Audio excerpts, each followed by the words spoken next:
surrounding that, uh, a constant sense of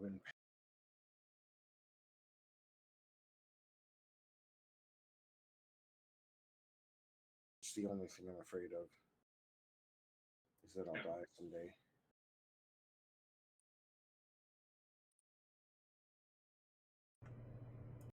There we go. Okay, at least OBS seems to be going a little more steady now. All right. So,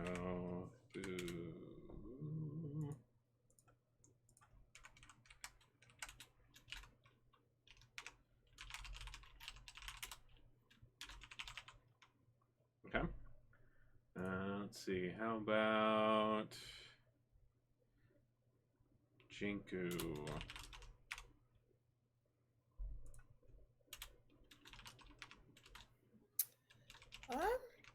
There's probably really not anything that she's really zealous of. Jinku's very much a moment by moment person and just deals with things as they come to her. Okay.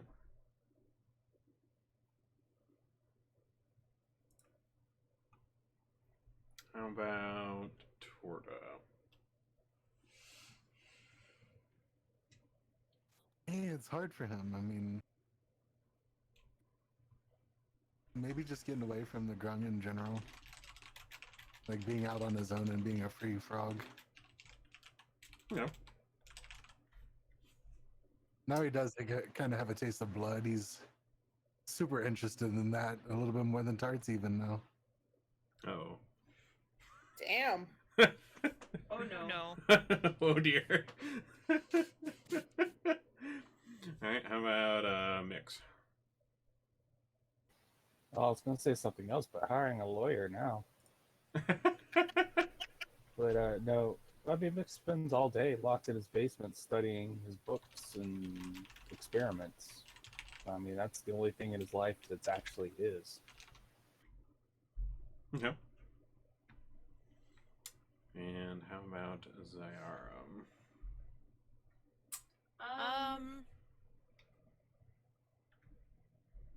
Honestly, Zyara can't really remember. A lot of times she felt that kind of excitement.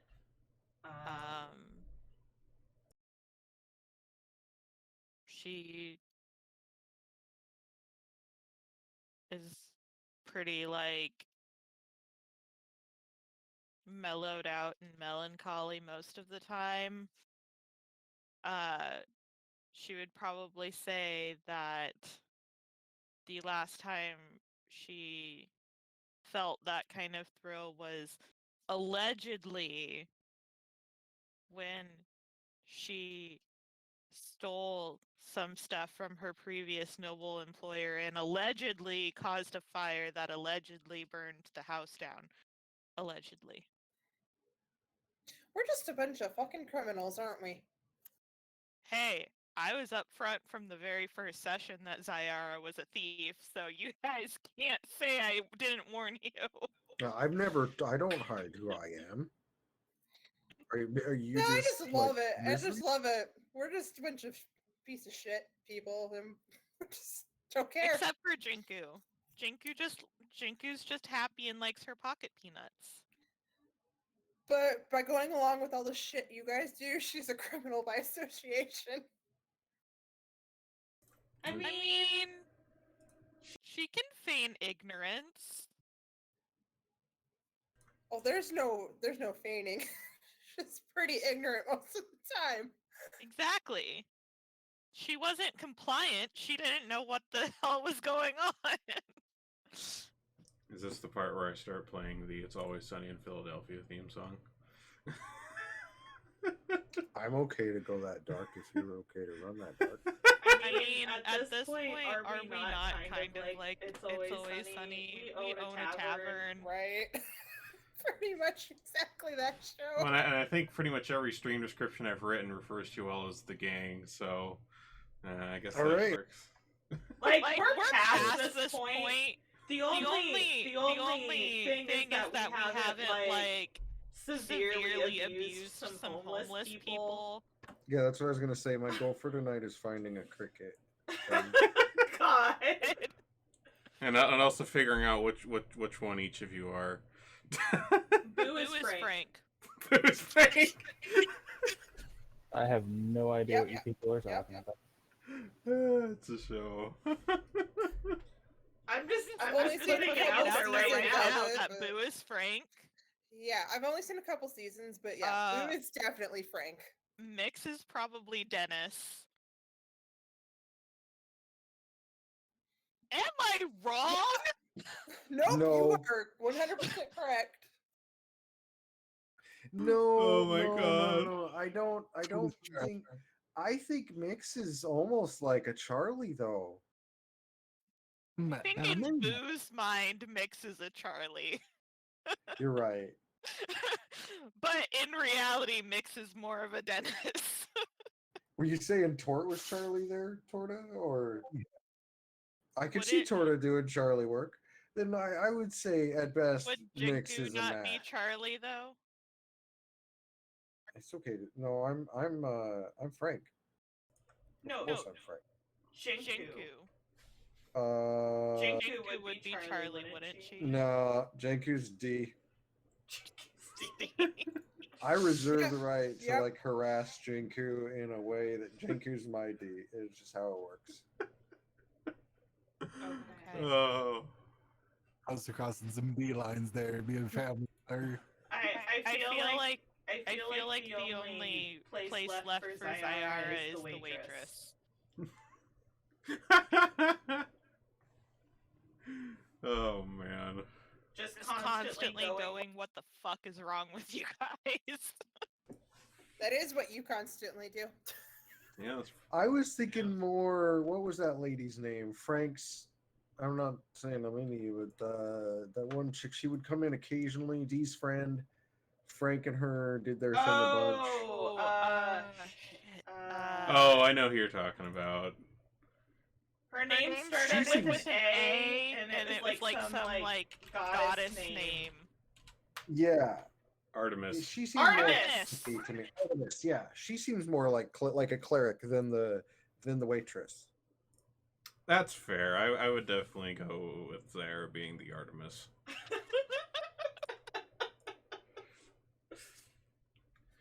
Quality getting to know you session there. That was. We've really learned some things about each other. We really That have. was like a I remember- BuzzFeed quiz. We We already know that that Mix is a psychopath, so I guess that wasn't a surprise. Thank you for all your data. I will now give you more targeted ads. I mean, we're talking in front of webcam, so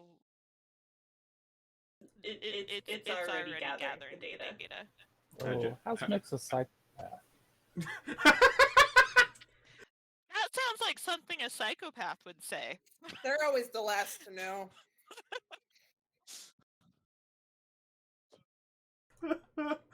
Oh dear. All right. So, who wants to give us a rundown of the shenanigans you all got up to last time? And we'll give you a... Dude, I can't even remember what happened to me yesterday, so... Fair. There's a picture for him.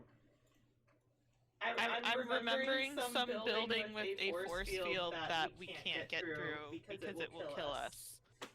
yeah, we ran into the towers, and we staked out basically watching for people to come in and out.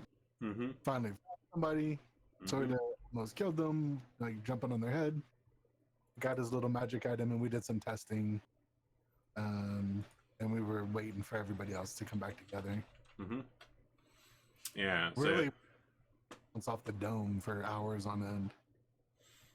yep. So there's the stakeout half, and then the other part of you guys went over to try to find some information, some like blueprints over at the city offices. And you did manage to find some, although the blueprints that they had on file there seemed to be a little out of date. from what you are seeing, on the ground, looking at the structure, and here we'll give you that as well. So here was what was in the blueprints that that was actually recorded there. So like the parts that are still covered up a bit there seem to have been built since stuff was filed away in the city offices there. So there are some unknowns going into this, but yeah, you did manage to secure one of those pass amulets to be able to get in. So you have an entry point with that, and so now it's more of the actually getting in there, doing stuff, trying to get this other piece of the Stone of Galore that the Zents have. We're planning a heist, guys. That's what we're doing. I just realized. You sure are. You just figured it. Boo has blown the case wide open. It's been a hot minute since we did a big old heist. So we'll start off there. I mean, at the end of the last session, like you guys did all get back to Troll Skull. I mean, you had these blueprints that Mix had copied down because he kind of scribbled himself a copy off of what was there at the city offices, because Mert let you in for a little while since he was passing by to go get drunk at the Yawning Portal. And yeah, so at this point, it's kind of up to you guys what or how you want to approach this. Too, because we mugged the guy, right? We mugged that one dude. You murdered that one. He is dead. And you put his body down the sewer. Yeah. Did we tell the rest of the party that we murdered him? We did not. Yeah. So we mugged him. We mugged him and we took his thing. We knocked him out. He'll have a very restful nap. Yeah. He'll be fine. He'll go back to. I assure you all that he will go back to his family. So we do have a way in. Mm-hmm. We have figured that out, at least partially. And we have. What do you guys think we do here?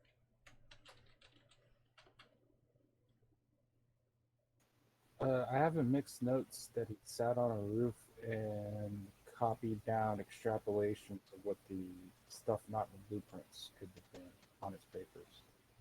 Yeah, so like you do have you aren't able to see the interiors of this structure, but you did note what things were added on. So the parts on that image with the map where you can kind of see the edges of stuff, but the interiors are all still kind of blacked out. Those were those kind of additions. So you have a couple little add-on floors on the side of the main tower. There's a level on top of the main tower that wasn't in the blueprints, and then the entire second tower wasn't in those blueprints that you found either. But yeah, you have that noted as well from when you were scribbling it down on the roof. Mm-hmm.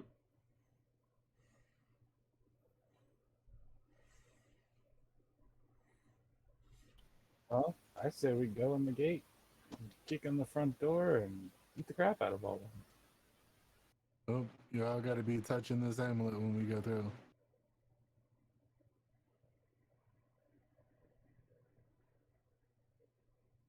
And somebody has to come back in and out with it.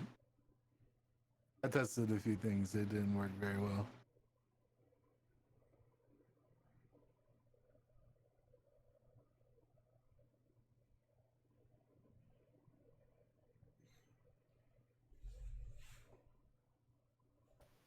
Well, we could send 3 in, and then somebody could come out, and we could go 3 more.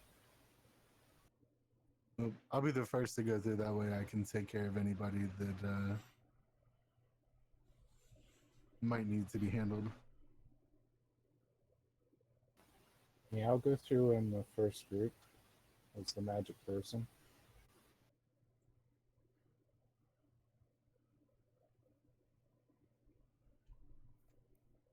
Okay. It's been a long time since Shinku really got to smash somebody up. She'll go with the first one too. Smash.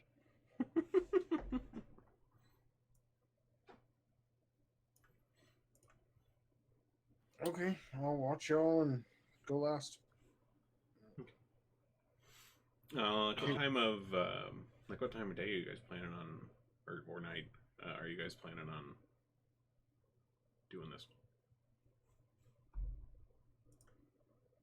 I'd say early Okay. morning under cover of fog. Yep.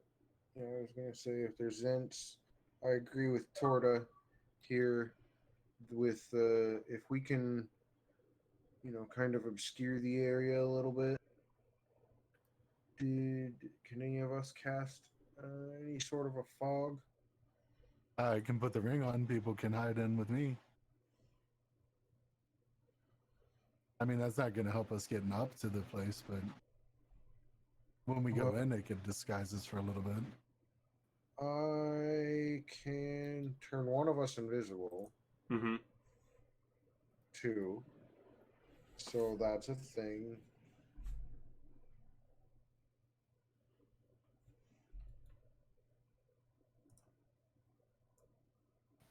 I can always go in as my gaseous form. Are you able to hold on to something in gaseous form, though? I don't think you are.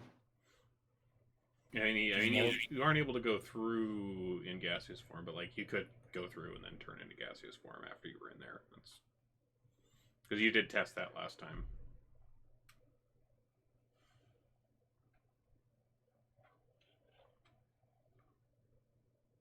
What if we put him in a bottle that was in my pocket?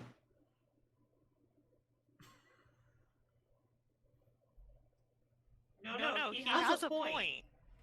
Like, legitimately, I'm sort of doesn't know magic, so he's like, hey, what if I just put him in a mug and put him in my pocket?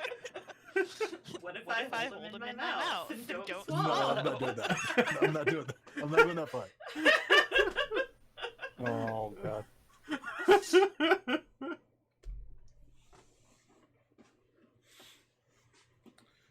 Okay, so we're not gonna be all that stealthy. This isn't something that we're gonna be great at. So we know that these are Zentrum. We know that we've been told that we can murder all of them and not feel bad. So Mm-hmm. let's just go. Just take a rest. Wake up early. Go down. And do our best. So I'll take Jinku and mix through first, and then come back for Boo and Dara.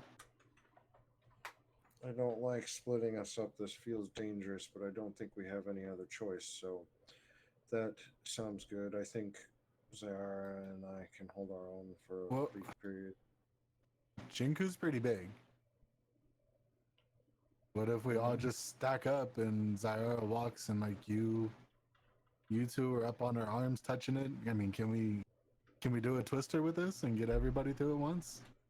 A little slower, but we don't separate. I can't If carry only on. we had a bag of holding, we could all just jump in it for a brief moment or two. I guess. No. We'll just plan on making 2 short trips. It should be Shouldn't take safe more than for a a couple. brief moment. Yeah, maybe a minute to get all of us in there. Yeah, I mean Yeah. it's just a gate in the wall there, so definitely plausible to just in out. It's a short period of time, but sometimes the gods frown upon it. All right, let's do this. Hey, thanks for the raid, Hara. All right. So, with that then, so you're guys going to go ahead and do... Oh, that's not the button I wanted. Rest.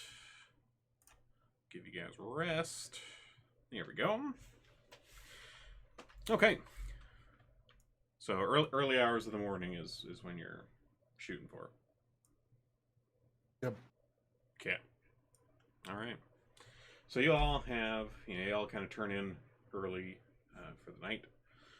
Get yourself a nice rest. Get all cozied up for going into the unknown. And you all wake up pretty early in the morning. We'll say, maybe like 4 a.m. Does that sound about like what you guys were shooting for? Yeah, for the Okay. walk time and everything. Sounds about right. Okay, sure. All right, so you guys all get up around 4, get yourself, situated, get your stuff put together, and make your way down to the southern part of town where Kolat Towers awaits. In the morning, going through Waterdeep at this hour of the day, it's pretty quiet. Like, there's, maybe a couple of people out and about. There's some, as you're going on the way down there, you see, like, some of the, kind of like patisserie type shops are kind of out or up and running and, getting goods baked for the day, that kind of thing.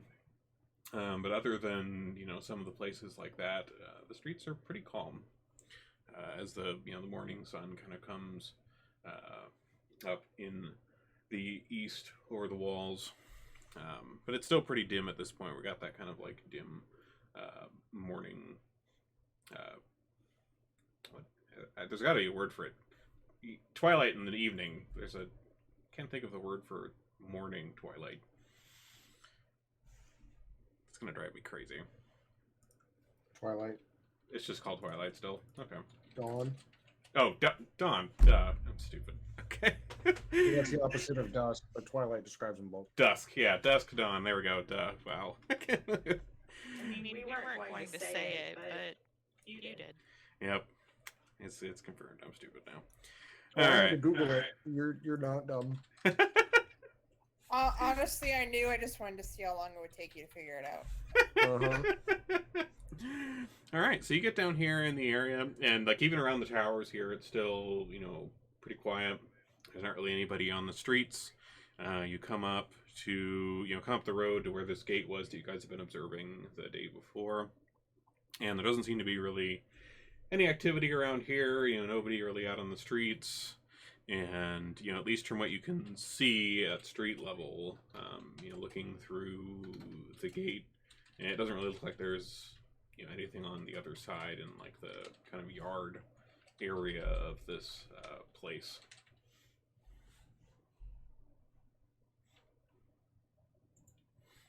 Now, and here let me give you the map here. There you go. And there y'all are. Chilling outside the gate. All right, let's go. I don't want to wait out here any longer than we need to. You guys go in front of us.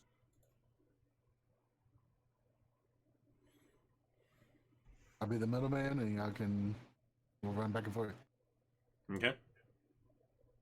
Come on, Jinky, let's go.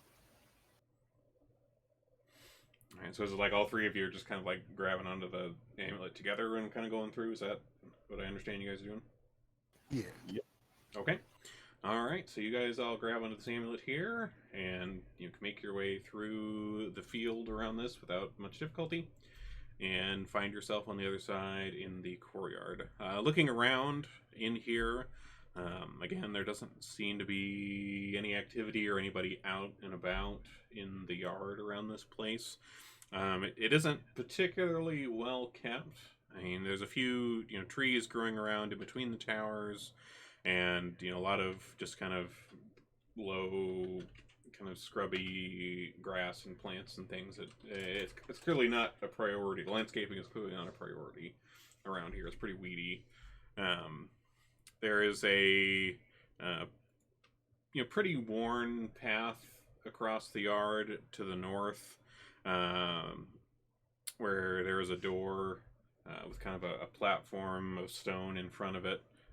Off that way, there's a few other doors on the southern side of this larger first tower structure that are closer to you there. But yeah, otherwise, no activity as of yet. Mix is going to point to the southern doors is the best way to get in here. Okay. Is that path just as worn as the north path? Like they're similarly worn?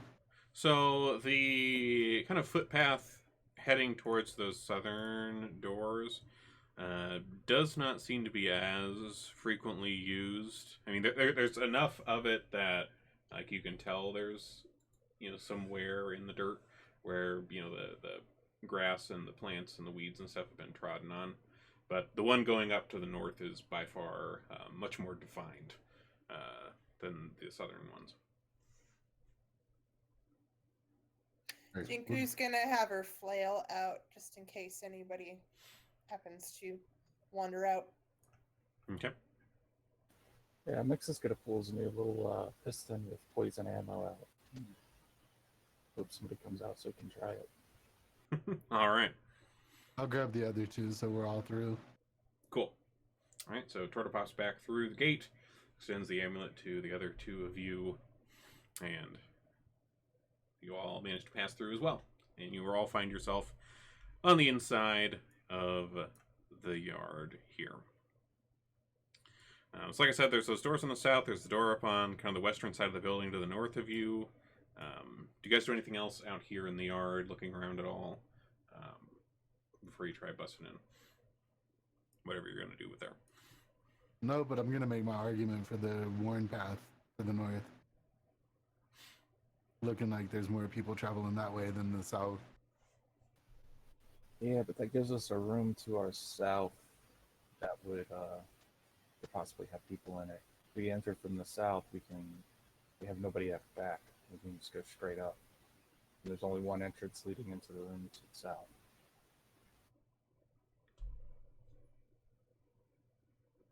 There's two entrances leading into the room to the north. I thought he said there was one entrance to the north with a one path. I'm talking about interior structure. If we go into the south room, there's only one door that can get to us. Oh, here, let me get that blueprint one up for you guys again, just so you can see that to compare. Okay. So you should have the kind of nicer looking one that's the actual map, and then the kind of sketchy looking one, which is the blueprint that you have. So yeah, in comparing the ones for level 1, and you can see there's that kind of larger stone platform door into, K2 on the blueprint, and then K1 is the southern one that you guys are looking at. I hate to agree with him, but he is right about the southern door being more strategically sound, I think. I'm just ready to fight. I don't really give a shit. I'm like gagging while I say Agreed. that. Like I'm trying not to puke. I'll nod, and then I'll move up to the door and try and open it. Okay. All right. So Boot heads over to the southern door here. It's a wooden door, but iron reinforced around the edges and across the crossbars, things like that. And it is locked. I'll use knock on it. Okay. Without any trouble using knock, you're able to unlock the door. And do you go ahead and open it then? Yeah. Okay. Carefully. Okay. So you kind of gingerly push on the door, kind of slowly swinging it inwards.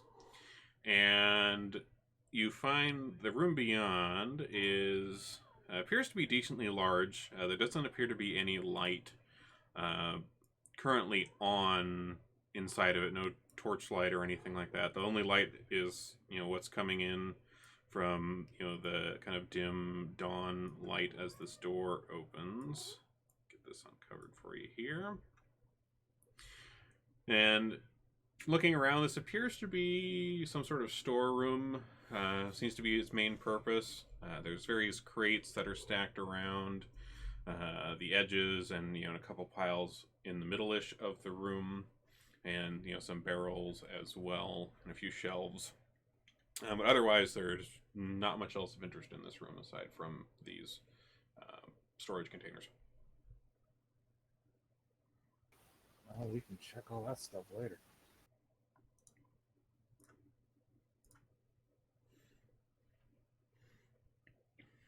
So you all move in there. Yeah, I'll step in there. Okay.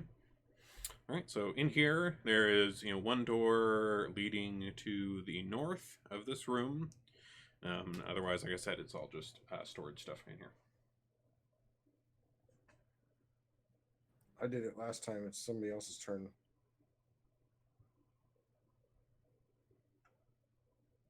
Oh, okay.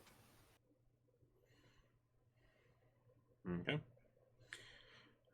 So Mix, you try, the door handle here, and this one does not appear to be locked. Do you bust right in there, or what are you doing with the door? Oh no, I'm gonna slowly open it with like the pistol up.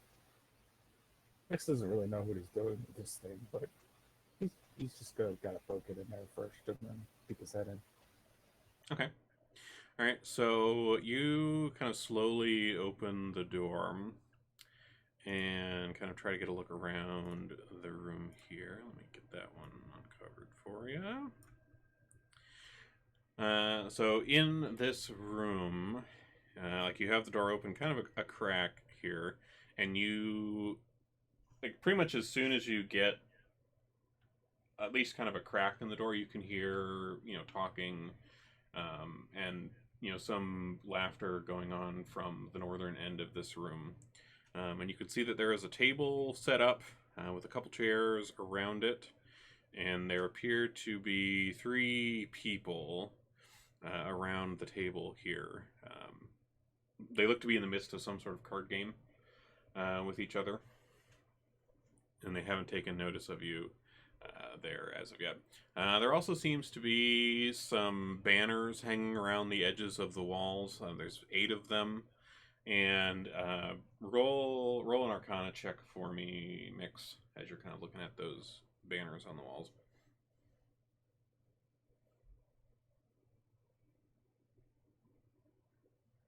Okay. Looking at these banners on the walls, they're pretty moth-eaten. Like, they look like they've been here a long time and not really been disturbed. But each of these banners has a sigil on it that you recognize as being pretty common sigils of the 8 schools of magic.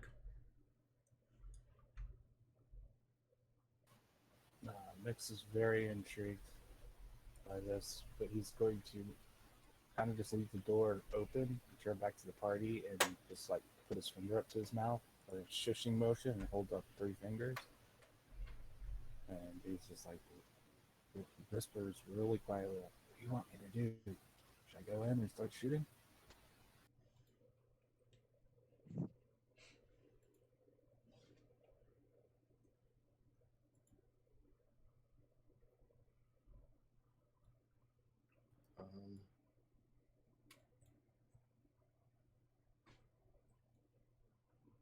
Maybe we should let Jinko or Torta go in ahead of us. You're kind of weak. Oh, that just pisses Mix off. He kicks the door open and just walks in with the pistol up. Fucking Dennis. All right, so you come, kicking through the door here, and these 3 that are around the table here, pretty immediately turn around at the sound and see you here, and it looks like there's sitting at the far end of the table is it looks to be a human female, and then the other 2 are males. All of them are wearing this kind of black armor on as well. But the female at the northern end of the table shouts, "Intruders!" And the other 2 of her compatriots rapidly reach for the swords at their sides here. Everybody go ahead and roll initiative.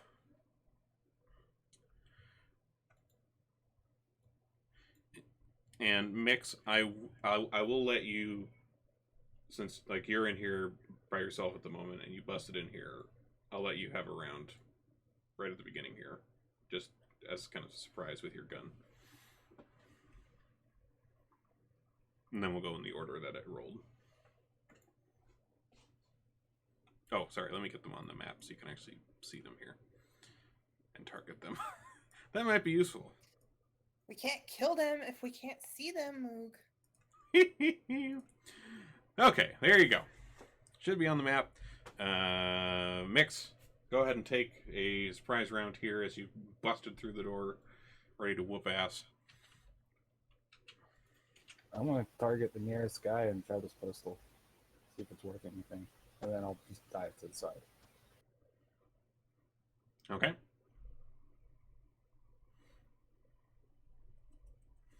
Okay, so Mix, you raise this pistol, firing off a shot at the nearest guard here. You don't seem to quite have the best handle on this pistol as of yet. You haven't really used this kind of weaponry much before, and weren't really able to aim particularly well. This guy was still kind of standing up from his chair, so the chair was a bit in the way as well. But your shot swings wide there, and you said you'd kind of like duck off to the left there into that corner. I had to make room for everybody else to get through. Yeah, fair enough. Mix versus the world. All right.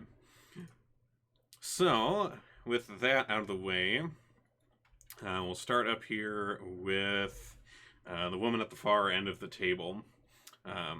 So she, like, you see her kind of make a couple hand motions towards her compatriots here, kind of pointing at you, Mix, and kind of pointing towards the door behind.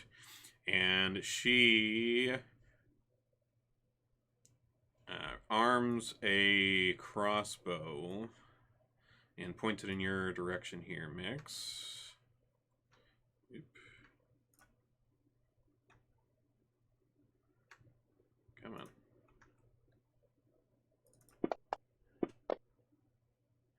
Firing off a shot, which you managed to, as you're ducking out of the way here, you managed to avoid it there as you get into the corner there. And she loads another bolt into her crossbow here, tries firing again as you get into that corner, and does manage to strike, dealing 7 damage here, which brings us to Boo.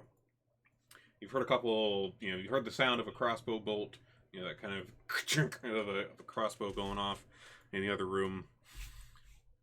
Heard Mix get hit. What are you doing? I'll move into the room here. Okay. And I'll step over and I'll say very loudly, "You involved a child in this mess and signed your own death warrants."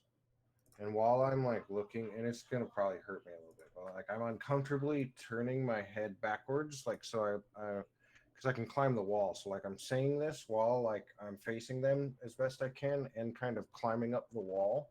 Okay. By the door, and then I will. I'll do a witch bolt at Sidra. Okay. Fire away.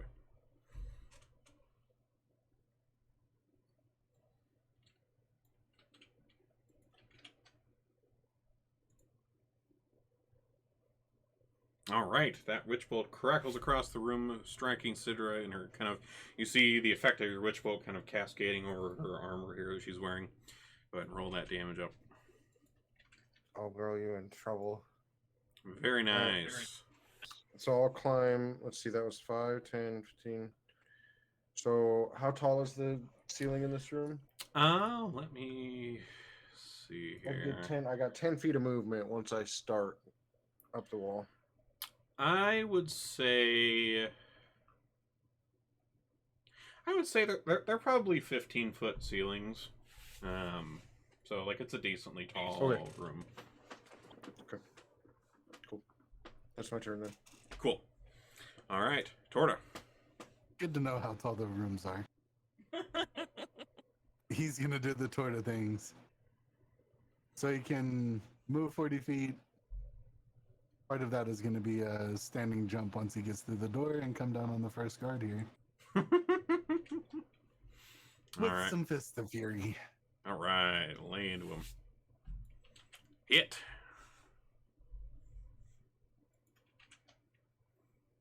Dang. Well, that was disappointing. I really wanted to fight. He went down fast. All right, so you come down with a fantastic display, and one shot this guard on the south end of the table here, and you can find see his face is like very sad. He's disappointed. hoping He for a Needed bit more. more bloodshed. Yes. One punch to the skull and he went down. Yeah. Torta is now the One Punch Man. I'll take it. I will take it. Nice, very nice. All right, anything else for the moment aside from one shot in this guy? No, he'll wait. No, wait. Okay. All righty. So guard number 2 here. He runs forward at you, Torta, and he has a. Looks like he had a spear that was kind of leaning up against the table here while he was playing this card game with his compatriots. And so he comes kind of charging straight at you with this spear held high. And strikes at you. Completely missing there. As he's like coming up to you there, kind of in the heat of the moment, he forgets there's a bit of a raised area around that front door, and kind of stumbles a bit on that, missing his jab at you. Sarah. Me. You.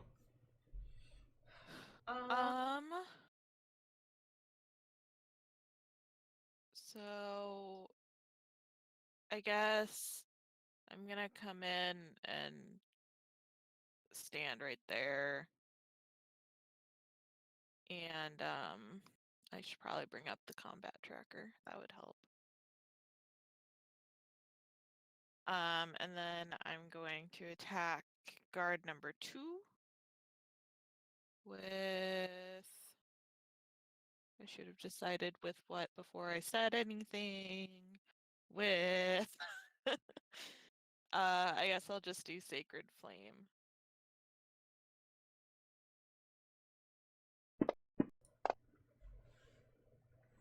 Very nice. Let's see. Oh, he succeeded against the save.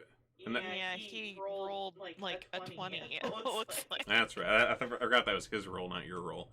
Yeah. And that one's a cantrip, so it doesn't do anything if it fails, right? Or he succeeds, right? Correct. Okay. All right. So you come running in here, casting Sacred Flame down on this guard, but doesn't really seem to have much of an effect. It kind of fizzles out as it reaches the armor that he's wearing here. After Zyara here, you hear some footsteps from the nearby room. Like there's a door in the eastern wall of this, and you see come busting through the door here, which kind of swings freely. It's like a kitchen door. That's one of those kind of free swinging ones. And you see a halfling come busting through here, and along with him, Torta, you smell some pretty tasty smelling stuff coming from the kitchen. It seems like he might have been in the middle of cooking something.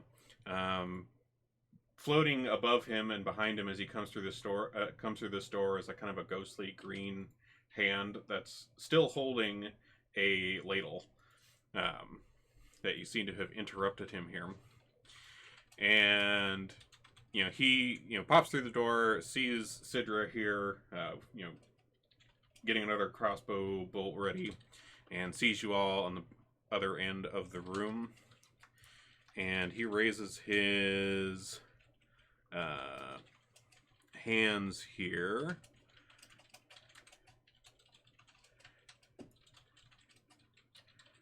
And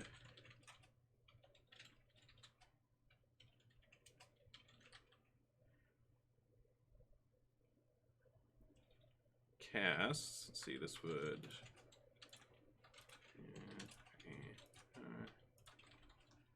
Where is he at? Oh, here, let me move him in a little bit more so you can see him. Oh, god damn it, did I get him stuck on the wall? Come on, come through the door. Ah, here, let me just re-add his token, because it's stupid walls. There's a sticky wall. Yeah, he was getting, like, stuck on the wall. I was trying to add him, throw him through here.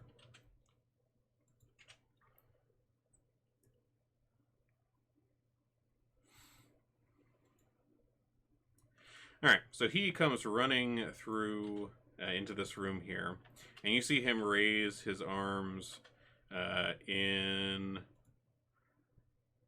your direction.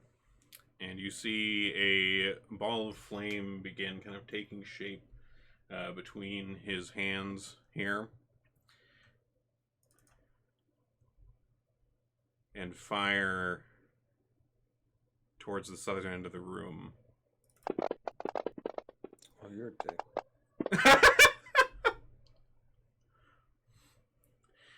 And this fireball explodes. It kind of lands right in the middle of all 5 of you here on the southern end of the room.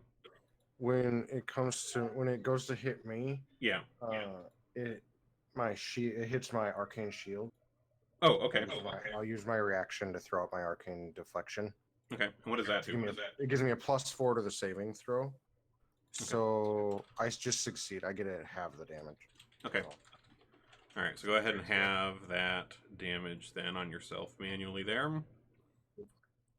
Now, otherwise, it looks like, let's see, so you passed then. Jinku passed. Zara passed. Looks like everybody passed but Torta. Alright, so this fireball comes whizzing past you, Torta, and explodes in kind of the middle of the southern half of the room, kind of engulfing you all in flame here.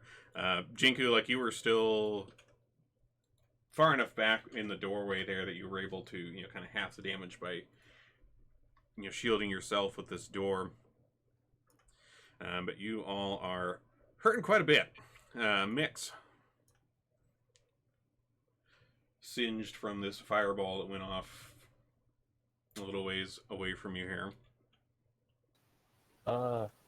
Mix is going to charge right at that dude, Mr. Cherry Pie. Alright.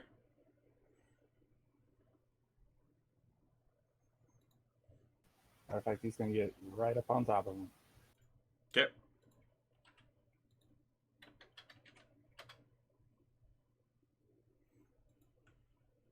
Oh, perfect. And he's going to thunder step back to his corner. Nice. All right. Fired off. All right. Looks like Manfred manages to succeed his save, but the guard and Sidra do not. But go ahead and roll the damage on that thunder step. Nice. All right. 28 damage to them all, and half to Manfred here. Zentgard 2 goes down. The force of this kind of blasts him against the wall. Next to you, Torta, he kind of thuds, in front of you, Zyara, and falls to the ground. Dead. Sidra, still alive, but gets blasted against the back wall here. Manfred as well kind of takes a good hit and against the wall there. And Mix, you're back down in your corner. Anything else? He's just going to chuckle a little bit. All right. Jinku. Before I do anything, very important question. Yes.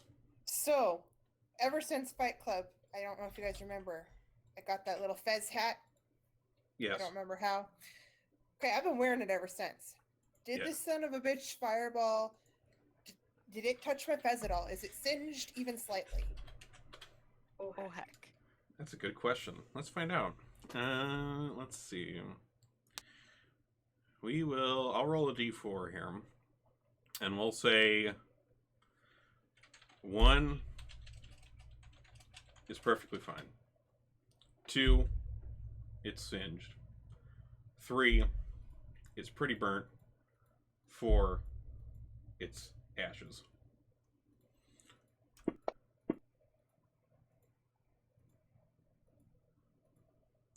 why didn't that roll in the chat? There we go. Alright, it is a 3. Oh Oh no. So it is pretty badly burnt. A skilled haberdashery would probably be able to repair this thing, but it is not looking too hot. Okay. Well, it's actually it's looking pretty hot because it kind of caught on fire a little bit. But well, yes. Okay, and all I needed to know that for is to determine my anger level, and it's pretty goddamn pissed. So I'm gonna rush in at him and attack the motherfucker with the flail. I love it. All right.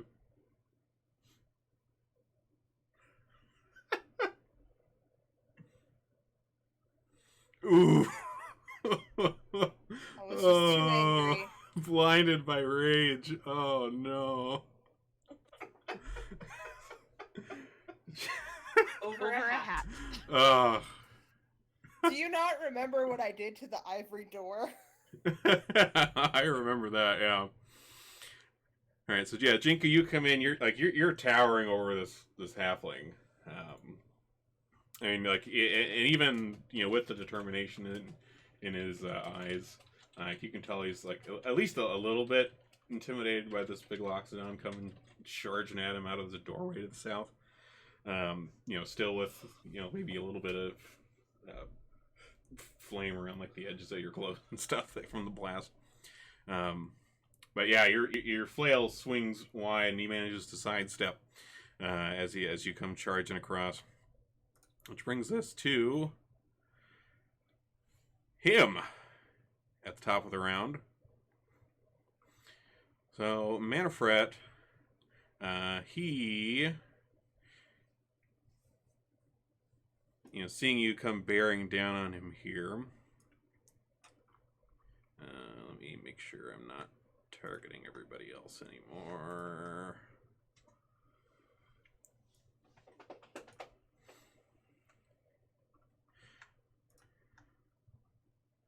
All right. So you see Jinku, like he kind of moves his hands around and mutters something under his breath, and he seems to cast something on himself. You see kind of this faint shimmer kind of come over his form here. And he also pulls out a dagger out of his sheath and kind of holds it up, kind of ready to stab back at you after he casts this on himself, and kind of holds his ground in front of you here. Sidra, she's still kind of recovering a bit from her from the thunder step from Mix a little earlier, but she has managed to get a bolt in her crossbow here. And she points it at you, Jinku. Misses. Loads another one in there. Hits. Doing 4 damage. Like, you managed to shrug it off without too much effort there, Jinku. You got this hat rage boiling inside of you here. You don't take too much notice of the pain. Zayara. You're feeling a little toasty. Little bit. What you doing?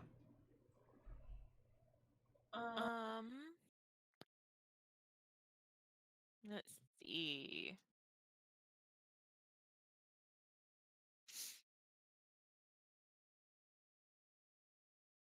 I am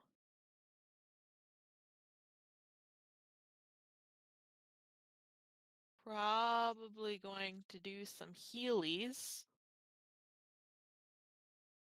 I'm just double checking how many people this one can hit. Okay, up to 6 creatures. So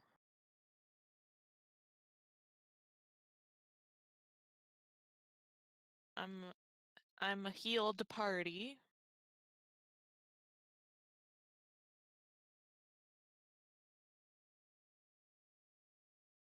Enjoy your healies. Very nice.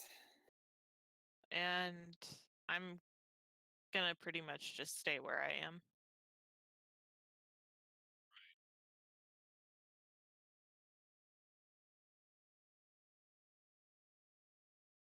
I'll feel a good bit more refreshed than you did a moment ago. Kind of feeling your wounds close up from the burns. Here, Jinku. Towering over this halfling.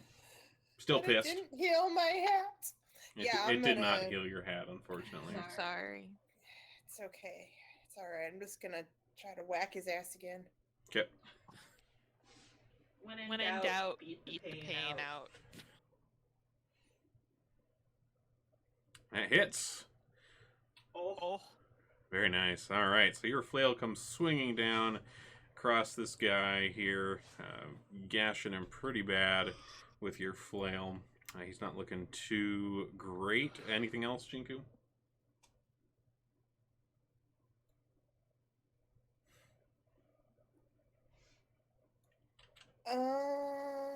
No. Okay. Torta. Seeing that Jinku has the caster guy here apprehended and taken care of, I'm going to go for the lady. All right. This is going to be a straight Superman punch, and then a kick. All right. Blast him.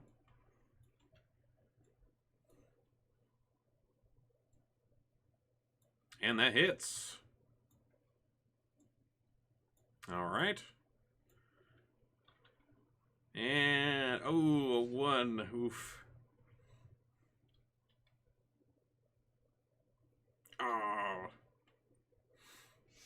All right. So you come over here with your Superman punch. Managed to land your first punch on her, doing a good chunk of damage, but your kicks, she manages to kind of dodge and weave out of the way of those. Anything else, Torto? Nope. Okay. Boo. You still got your Witch Bolt, looks like. All right. So I'm climbing the rest of the way up to the ceiling, make my way across. Okay. And I will say to the both of them, someday I will summon your souls, and I will use you to destroy this city that you live in. And then I will use my Witch Bolt to hopefully finish Sidra off. I don't think I have to roll the attack again. I think it's just automatic, right? Yeah. I think so. Yeah, it is. Yep. It's just automatically. Yeah. Yeah, as long as it's connected from before, I think you're good. So go ahead and just roll it up. Oh, damn it. 11. All right. So your Witch Bolt kind of crackles again with energy down on Sidra below you here. You can hear her kind of scream in pain from this, but she still manages to be holding it together. Doesn't seem too well. She's not looking very great, but not down yet. Mix, down in the corner. Mix is going to walk forward, and he's going to try his pistol again. He really wants to see what it does to a human. All right. I'm just going to target Cherry Pot. Okay.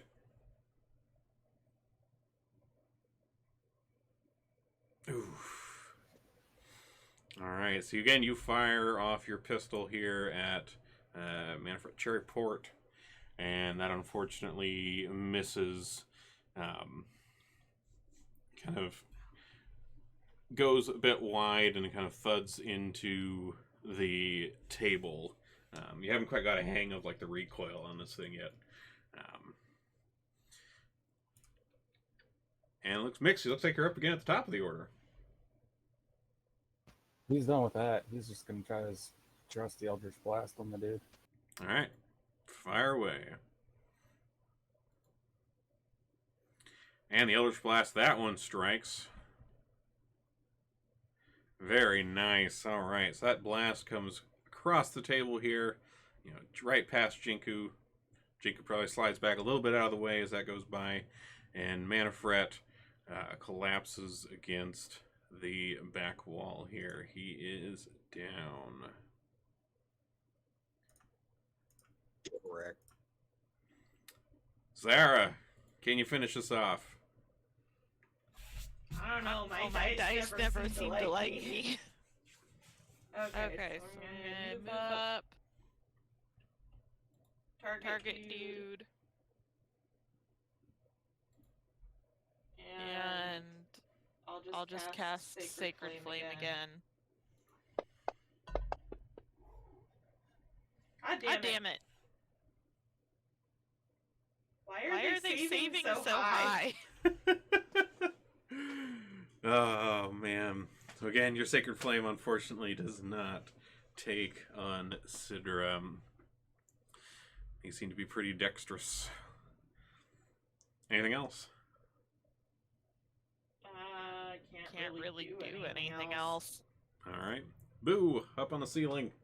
Can your Witch Bolt finish Sidra off? Oh! Oh! So again, your Witch Bolt kind of crackles to life off from this connection you have coming down from the ceiling.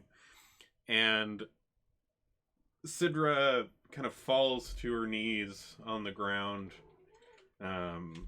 Like she doesn't seem to have too much left. You can see her kind of reaching for a sword at her hip here, but she has not gone down. Torta.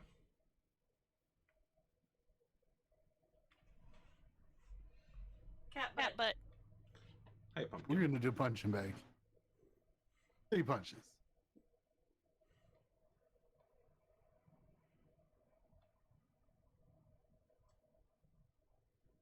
Oof. Man, this guy's just really trying to survive. And that does it.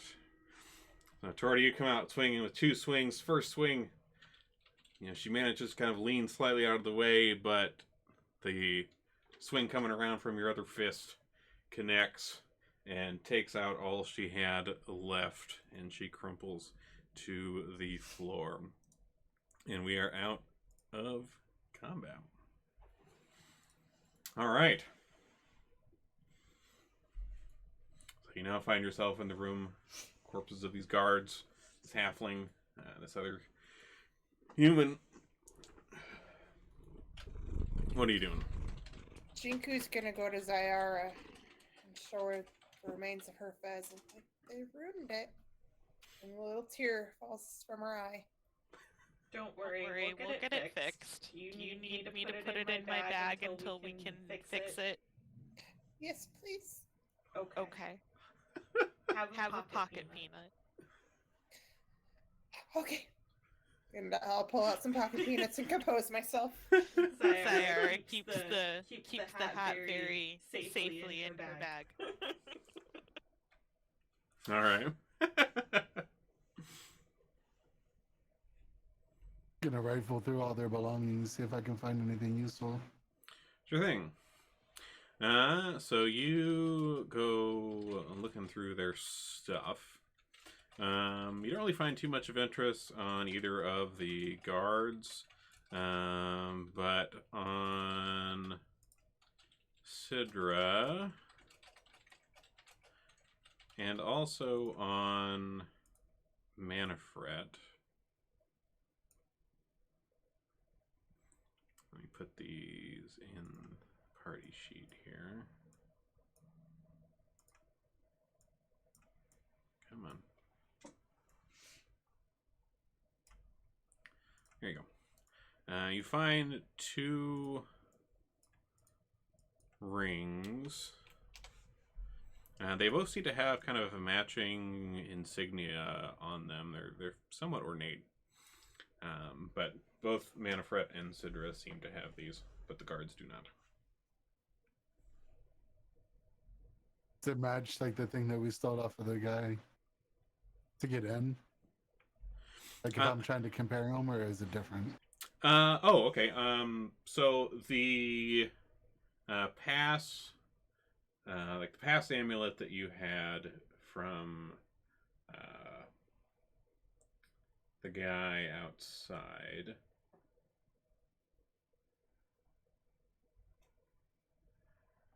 That had the initials of like DK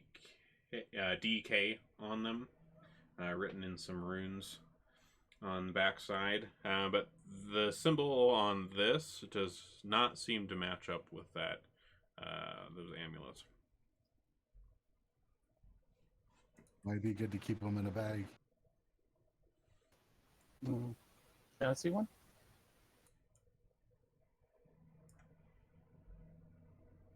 Yeah, they're in this. Yeah, the one's on this person, one's on that person. I'll pick one of them up and look at it. Yeah, I'm gonna grab the other. Sure.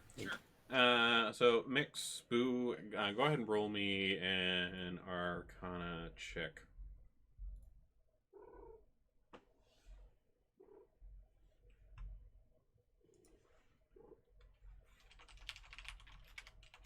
Okay. So looking over these rings, the insignia that's on these ones, they seem to have a kind of stylized M written on the rings. And let's see.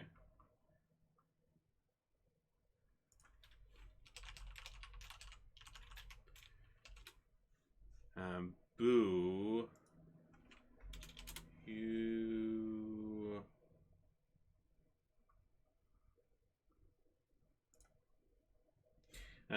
Boo, you kind of get the sense of, like, you kind of sense conjuration related magic kind of associated, kind of imbued in these rings.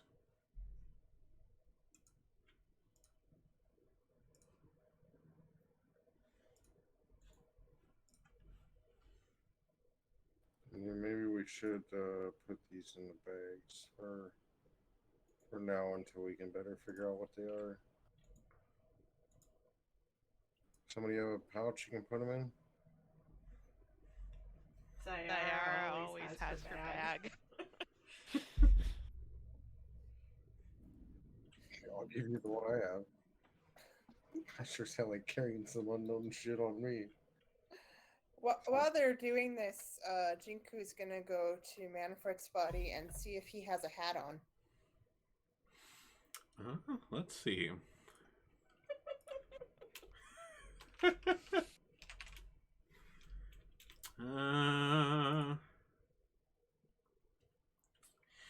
He does have a hat.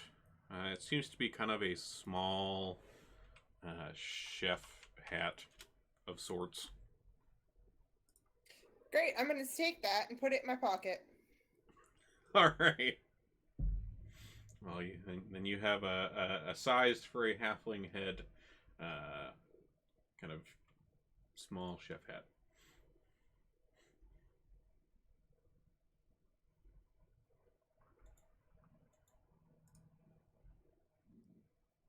Hey guys, is it kind of weird that they yelled for help and really nobody else came down?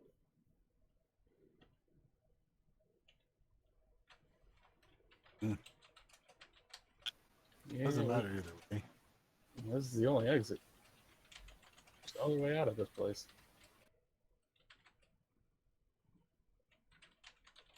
Now that the fighting's over, Torta's gonna go into the kitchen where he smelled the good food. Sure. I'll get that uncovered for you here. Oh, Jinku's 100% behind that idea.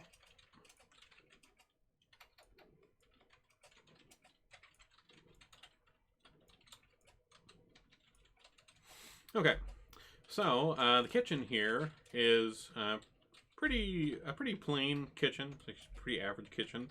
You can see that there's an iron stove nearby that looks to have some kind of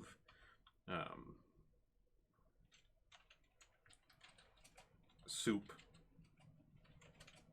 or stew in a pot bubbling on it.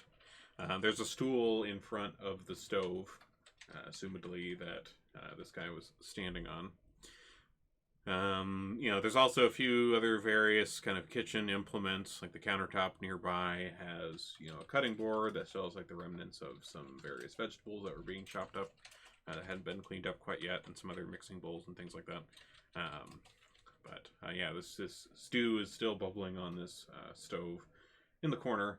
Got fires actively kind of stoked inside of the belly of this stove at the moment. And there's a few cabinets around the walls as well that are currently closed. Torta's gonna look for a trencher to put this stew in. Okay.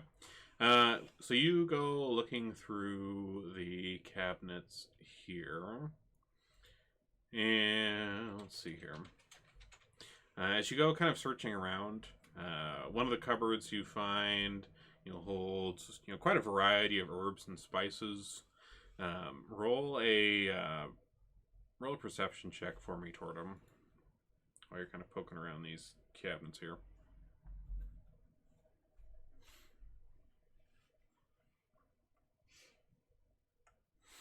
Okay.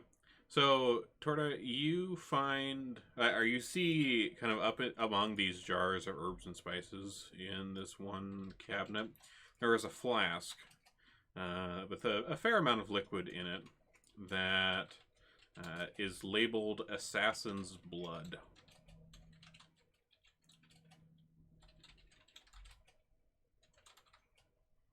Knowing that Mix is an alchemical guy, I'll take it out and throw it to him. Okay.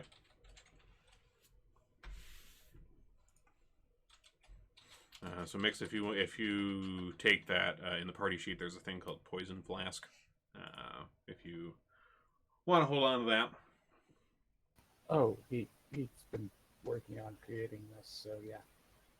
Cool. So that particular flask, it has 6 doses worth of poison in it.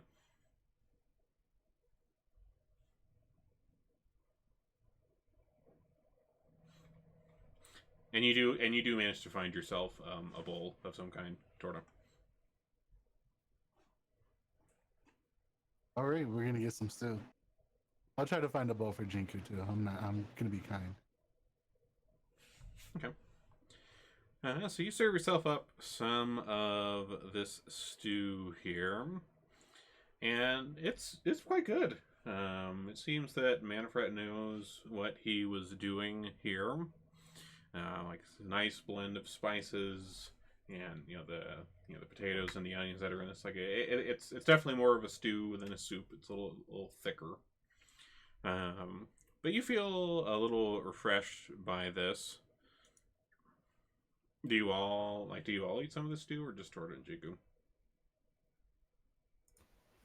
I'm waiting to see if they're fine first. But I'll have some. All right. Zyara doesn't touch it. Okay. I'm gonna tell him it's terrible. Zyara just assumes if it's stew, it has meat. It does. Yeah, so she's not going to touch it. Okay. Torta, while continuing to kind of voraciously eat this stew, tells you all it's terrible. And neither of you seem to feel any sort of ill effects. It tastes like it was some good stew.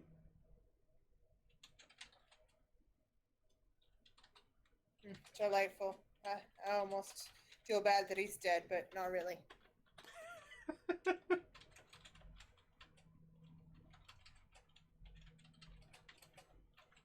Yeah, we should have hired him for Troll Skull. He could have done some good money. Ooh, can you bring him back?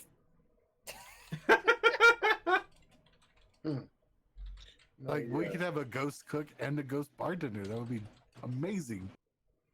Just all ghost staff don't have to have any sort of labor expenses. Soon. I'm doing my best. Quick, is this storm hitting you? Yeah. Yeah, it's crazy over here. You guys It's like huge hail right now. Oh, dang. Ping ball size hail, and we're under tornado watch right now, just so you guys are aware. Oh, shit. Oh, really? I just Yeah. keep your. We just got crazy thunder over No, here. watch it, because there's. Sorry, Dad. go off topic. But Oh, yeah, you're fine. There's a chain of storms that is coming through, and they just issued the tornado watch. It goes until 2 a.m. Oh, yep, I see it. So just keep your ears open. I'd hate for one of those to catch you guys. But yeah, there's ping pong ball size hail in your area, Racky. Oh, Jesus. Oh yeah, I hear them bouncing off of everything outside. Jeez. Yeah, we don't have the hail yet, but I've got a picture from like 5 miles west of us, and there's just this huge storm cloud that she says looks like it's on fire, basically, with all the lightning that's above us. So, in addition to like the cabinets and stove stuff in his kitchen, there is also a staircase in the southern end of the kitchen, which kind of curves upward to another floor.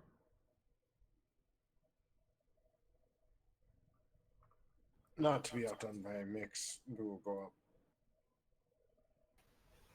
Yeah, Mitch just wants to find the deed to this place so he can forge it and take it over. Okay. Are you like kind of rushing up the stairs here, or are you taking it lightly, or what are you doing in terms of? I mean, Zayara at least is going full stealthy, sneaky. Yeah, I always do my best to murder in silence. It's a good practice. Allegedly murder. All right. While you all are going up the stairs, Torta Jinku, you will feel kind of pleasantly refreshed by this stew that you guys ate, and go ahead and manually give yourself two healing from that stew. Should Wait, aid 2 you HP back? guys. Yep. Heal yourself for 2 HP.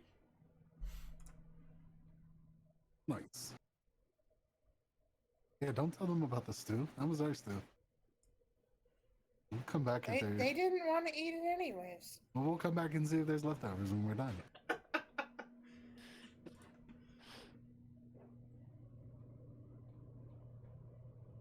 Torta's gonna lead the group up from the tail end here.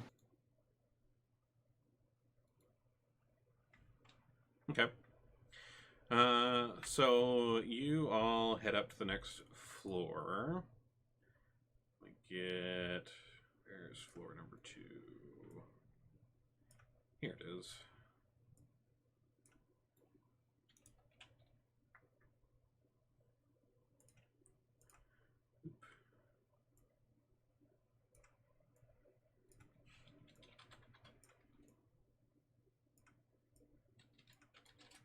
Just grab your guys' tokens here. Torta, GQ, mix, ooh,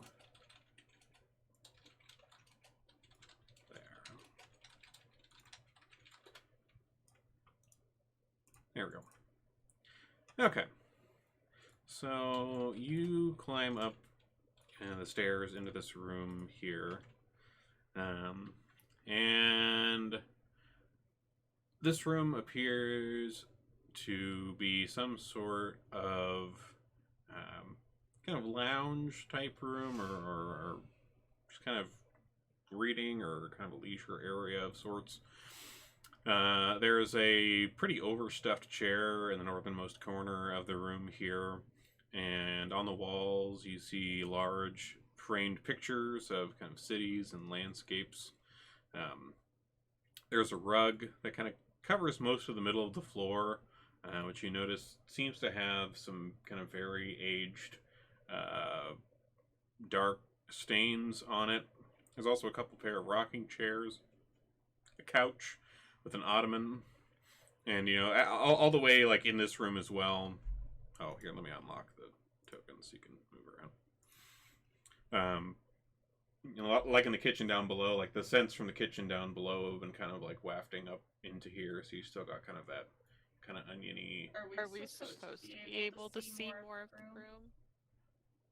Nope, that should be all. Oh, okay.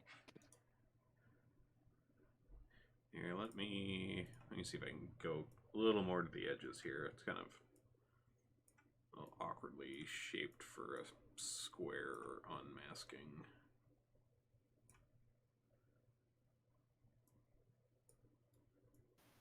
Are there any like drawers or anything in this room? There is, a few bookshelves around. You notice that there is a book that is currently kind of open and turned upside down on the overstuffed chair on the northern end of the room. So, like, kind of like someone was like reading it and then like set it down upside down and open to, hold their page. Mix is gonna pick up the book and see what it's about. Okay. So you check out the book here, and you see that it is a copy of Volo's Guide to Monsters. And you kind of flip through the pages a bit, and you notice that on the title page, it looks like there is an autograph in common. And it says, "For Yorn, I hope you find the Orc chapter illuminating." Look at the Orc chapter.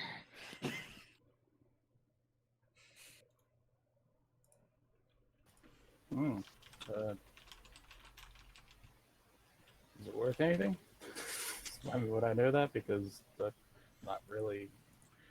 Well, I mean, it's a pretty common book. I mean, you're well aware of who Volo is. I mean, he's the guy who sold you Troll Skull Manor back at the very start of things. So he's an acquaintance of yours, an author. This was his kind of last kind of best-selling guide book that he had recently come out with. It goes for, let's see,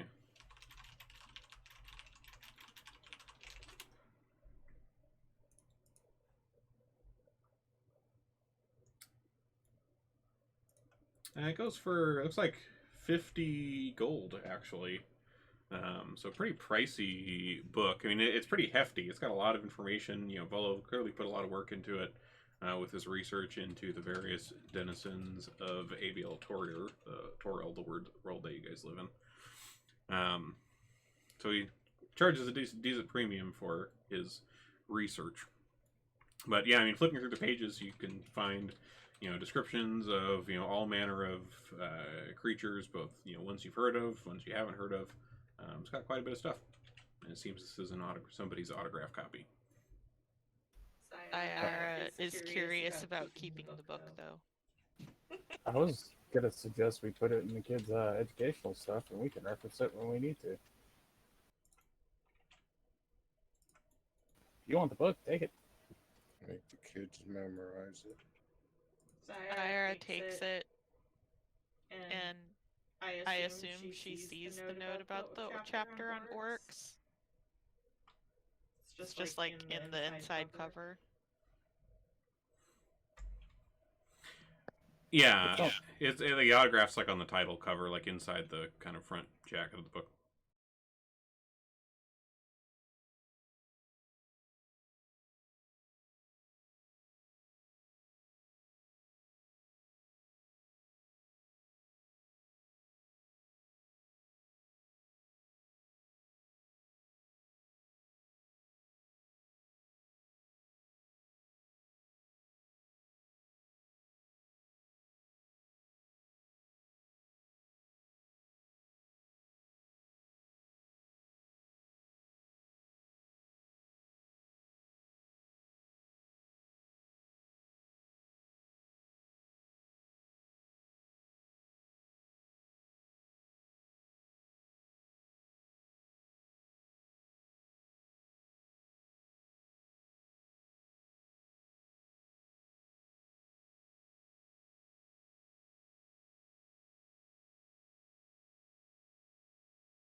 give you a walkthrough myself.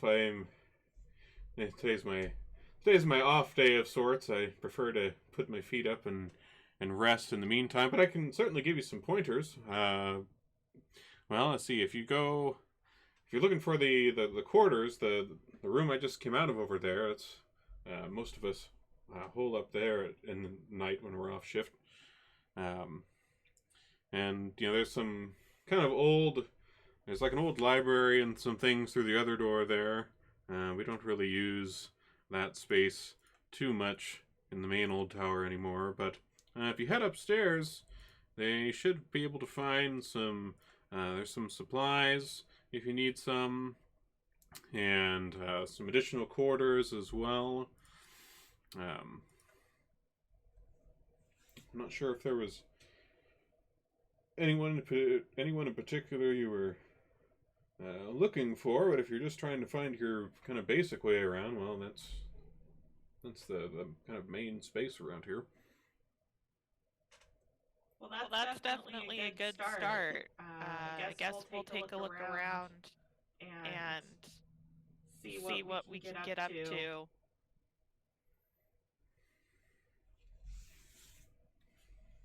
I kind of look at the rest of the group and nod towards the door that he gestured to.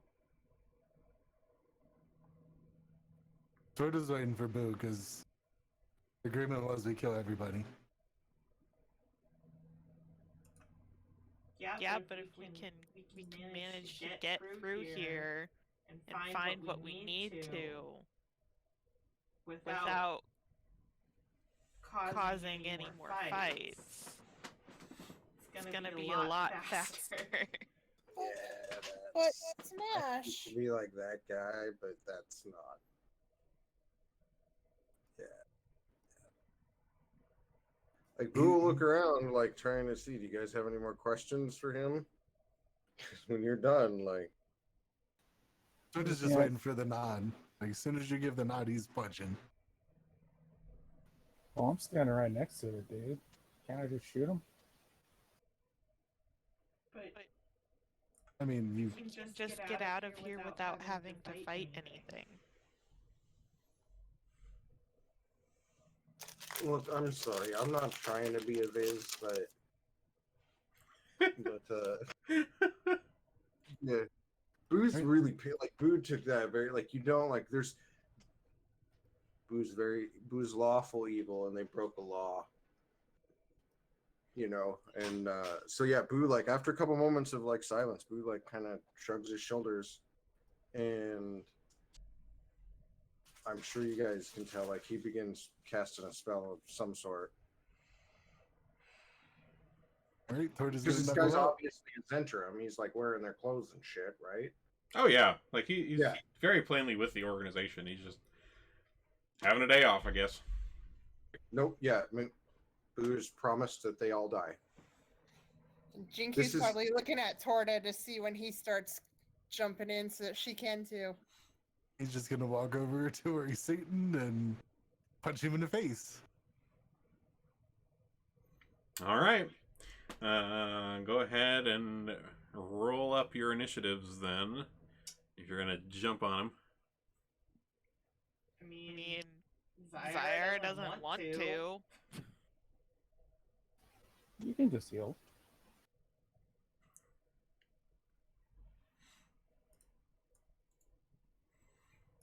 All right.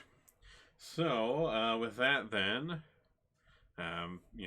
Yorn's sitting here in his chair. He's kind of going back to flipping through this copy of Volo's of his. And Boo, looks like you're up first in the order. That worked out nice. Firing things off. I'll toddle over there using my quarterstaff to support me.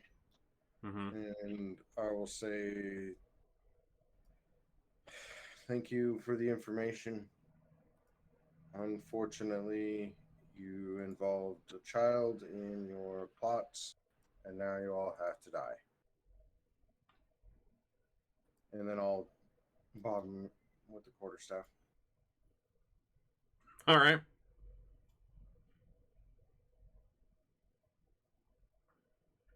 All right, and that hits.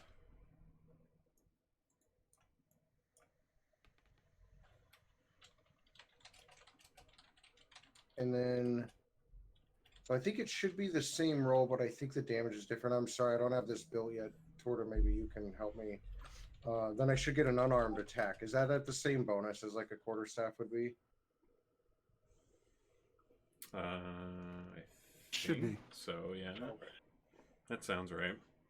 But the damage, what's the damage on one of those? D6 plus your... Mine's plus dexterity bonus. Okay, I'll get this built. I'll roll this damage type manually.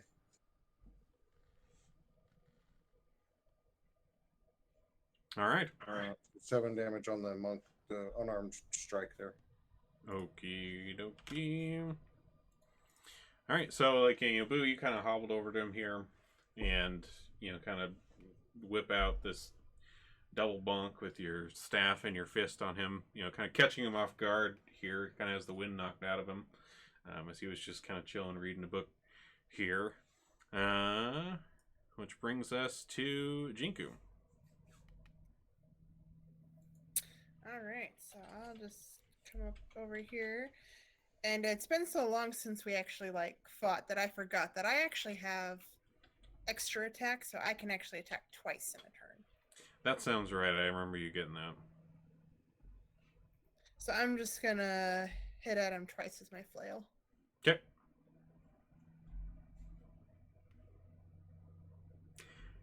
Dang, all right.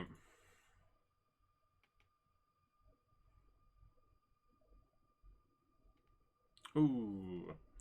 Alright, so, Jinku, you come whipping around with this flail on this guy, and, still kind of caught off guard by all this, and you get a real good strike in. He is not looking too great. Zyara. Your friends are railing on this dude. What are you doing?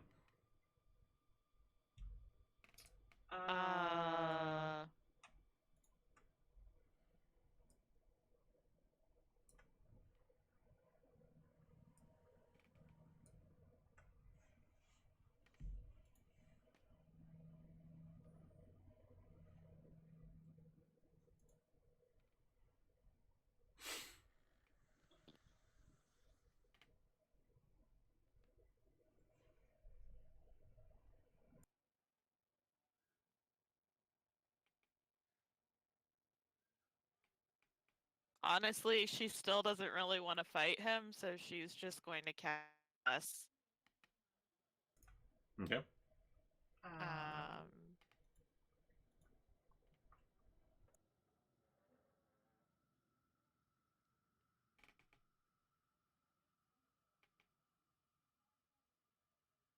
Did that work? Yeah, looks like it did. Okay. All right. The rest of you, well, Mix and Jinku and Torta, you feel... I can only do 3. Yeah, you feel a little blessed here by Zyara. Mix. Standing next to Yorn here. Well, I can't fire anything off without hitting anybody else in my party if I miss, so I'm just going to grab them and do Shocking Grasp. Okay.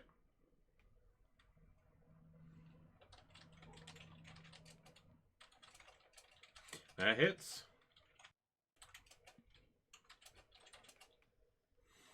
All right, so you reach out and you kind of grab him, by the shoulder here with this Shocking Grasp, and that seems to do the deed, and he kind of falls forward onto the floor, onto his copy of Volo's, which seems to now be slowly getting stained from him, and you find yourself in the room by yourselves.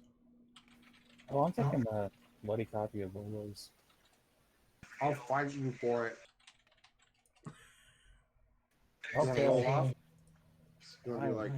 It's like I was just about to say it. Maybe we both reach for it at the same time. Okay.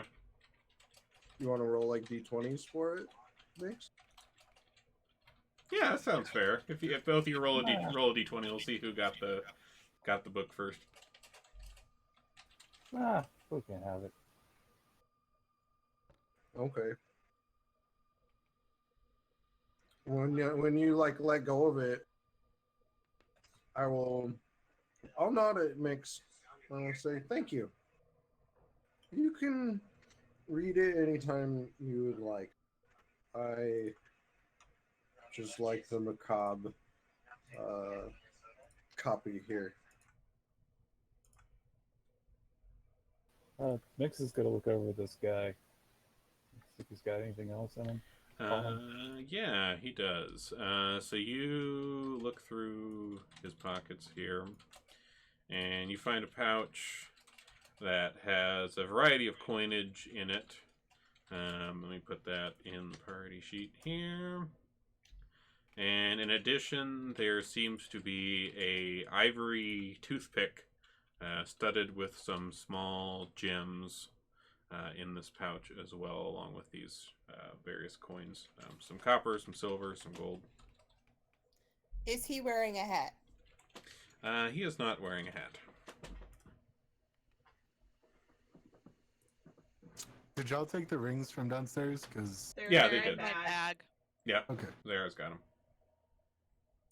At the moment, my bag is pretty much like a bag of holding, except, you know, I can feel the weight. Sarah is the mom of the group, just carrying all of our crap in her bag. Pretty much. Carrying your crap and judging your choices. I judge all of your choices so bad. Well, hell, she sounds like my mother, so. So there are. I give you my blessing, but I do not give you my support.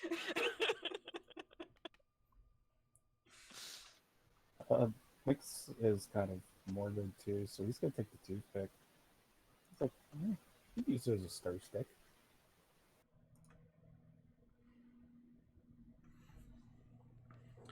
So there's two doors off of this room. There's one that seems to go into the kind of curving wall of the main kind of tower structure, which you did have on your blueprints, and then the other door, which is the one that Yorn had walked out of, kind of goes to the southwest into what he said or described to you was, some sort of quarters. Look in the quarters first, and then everywhere else. Yeah, let's check his quarters.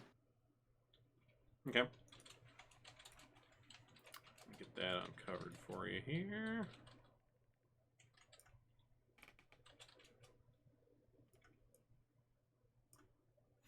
Okay. So, this room is somewhat narrow. It's got a few beds in here that are all bunched up pretty close together, that are kind of at the base of this staircase that goes up to the next floor. There's these three beds. There's a small chest at the foot of each of these beds. And let's see, you see down kind of in the far south kind of corner where like the curving wall of the main tower kind of meets the outer wall of this building.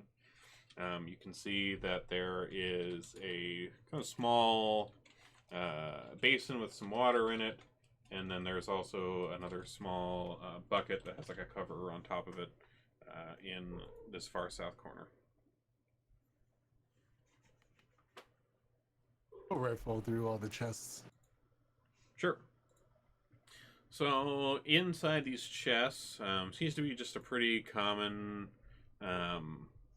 mix of items. You see some sets of common kind of everyday clothes, some candles, ink, pens, paper. You also find a few different books in here. All of them seem to be pretty old and dusty. Like they're kind of at the bottom of these chests below everything else. And looking through them, you notice that they appear to be spell books.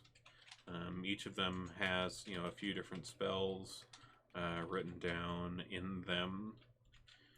Let me put these all in party sheet here.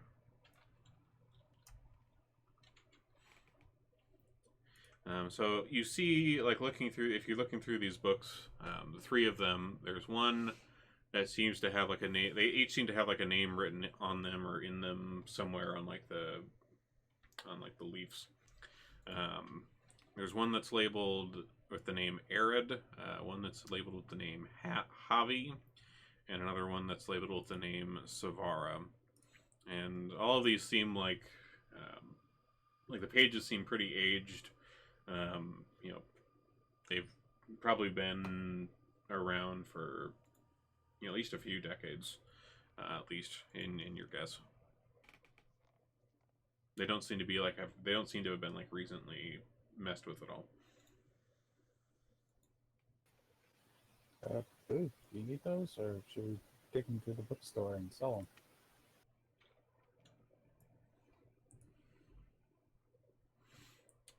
In terms of the spells that are in them, Arid's book has the spell Burning Hands, Disguise Self, Knock, Shield, and Lightning Bolt, as well as a number of blank pages. Javi's spell book has Burning Hands, Disguise Self, Charm Person, Shield, Detect Thoughts, and Major Image, as well as a number of blank pages.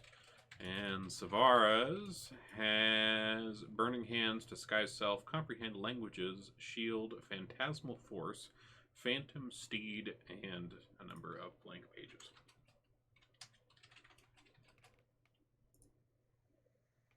So a variety of wizard spells, it looks like. Yeah, like who will make like sexual noises? Oh wait. Jackpot. He sees these, yeah. And he'll he'll kind of snatch them. And he'll look at Mix and he'll say, I have to study for mine. Daddy doesn't give me mine. Mommy doesn't give me mine. I have to work. Y'all called me a psychopath. Alright. So yeah, that seems to be most of what's in this room, aside from the bottom corner, which looks to be kind of a somewhat set up water closet type area. But there is this other door into like the tower that he had mentioned as well that you haven't gone in, as well as the stairs going up to the next floor. Well, let's clear this floor. Okay. So Torta, you head in the other door into kind of the curved wall, and you find yourself in the interior of like the main central tower of this whole structure here. You find yourself on a stone landing that does not have any railings around the edges. In the center of this landing, there is a stone spiral staircase that descends to the first level of the tower. And you can see, it's kind of dim in here. Like Jorn had said, it doesn't seem like they really use this particular area too much. It's pretty musty as you step inside. But you see above you, the next floor seems to be covering about half of the circle above you. And there's a railing on that one, but the railing doesn't go all the way across. You see that the railing goes about maybe 3/4 of the way on the next floor up, and then ends. And then there seems to be kind of an opening in the railing on that side, but there doesn't appear to be any stairs going up to that opening in the railing. You also see there is a ledge protruding from the opposite wall, which is beneath a small window. which is kind of casting some dim light into this structure. And there seem to be a pair of wooden chests on this ledge across the way. There doesn't appear to be any visible way to get over there. Below you, you can see kind of very dimly with the light through this window, the first floor. And this appears to, at least from the dim shadows you can see, it looks like there is maybe an old library down there. Like you can see some, books and things that are kind of littered around the floor below you, and it seems this kind of stone spiral staircase in the middle of your current platform Torta goes down to that level if you want to check that out. And lastly, you see a door in the middle of the wall to the south of you, and that also does not appear to have any sort of platform in front of it. But this leads to the exterior, it looks like. And at least from, the knowledge that you have from the blueprints, or well, at least from the notes that Mix had taken in addition to the blueprints, there was a bridge of sorts that went between the two towers, and it looks like this is the level where that was.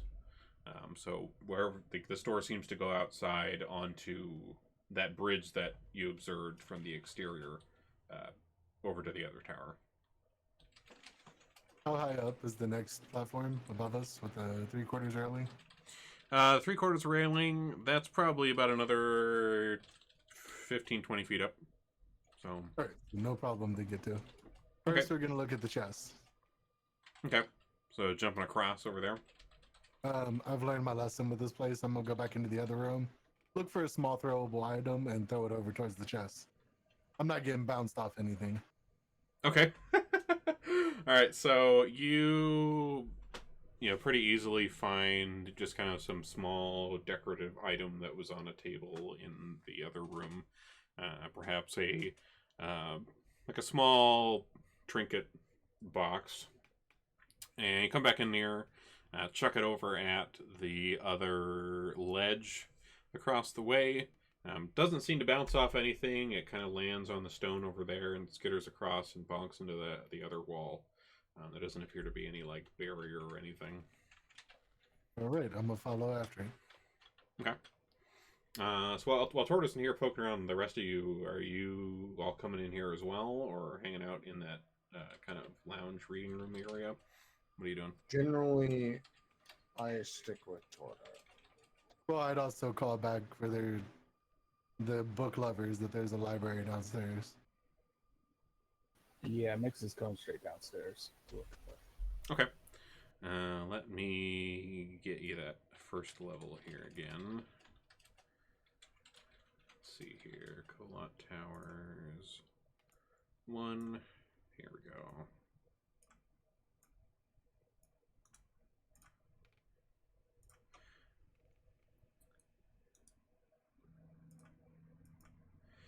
Okay. Oops. So, Mix, Boo, are you both going down checking out this old library down there? Or Boo, were you going over to that other ledge with him, Torta? I wasn't sure what you were doing, Boo. No, I'll go. I'll stick with Torta. You'll stick with Torta. Okay, so you get across the ledge there. It's about like a 8-foot gap between the two. Are you able to jump out? I don't know if I can't remember if you have any. I mean, you could climb around the exterior wall and then get off. That's what I would be more likely to do. He's not. Or I could throw him up there. I could also grab him and just jump across. It's not that far for me. He's not that heavy, little guy. It'd be like one of those. No, I'm not comfortable. I don't want this. Nobody tosses a dwarf. I need an adult, and then something like that. Because I'd be more inclined to go around the edge, use my wall climb. Okay. I'm not a jumpy guy. Are you climbing around from the south or climbing around from the north? Shortest. Okay, Let's south. say South. Okay.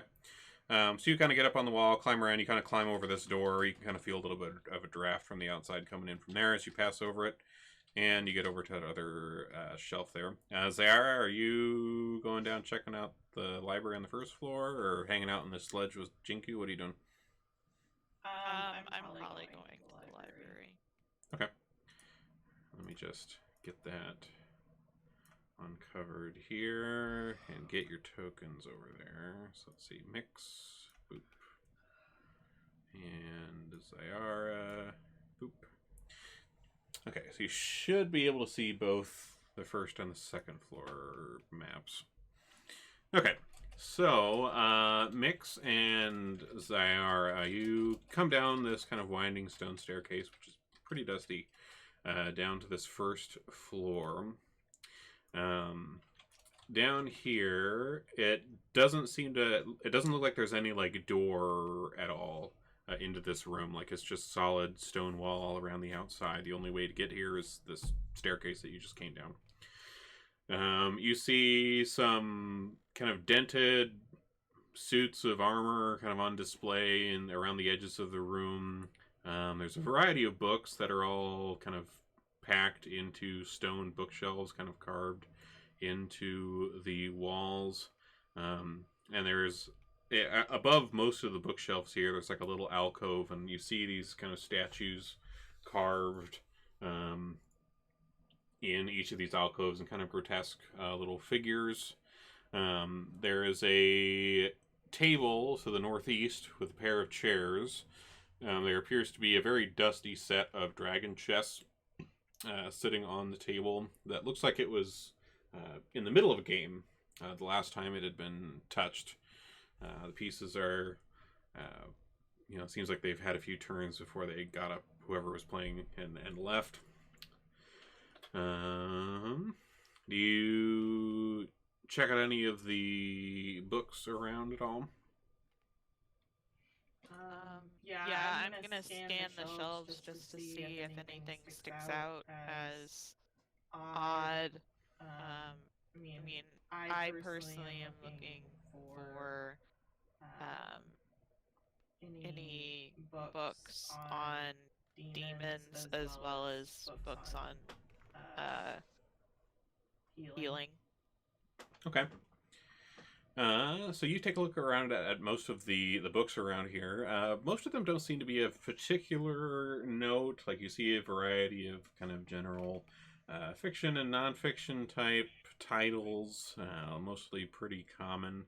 The most interesting one that you find is a pretty thick tome that is titled Flumph Mating Rituals. And it has an embossed image of two flumps on the cover with their tendrils entwined. I'm sorry, I'm gonna need a picture of a flump. Okay.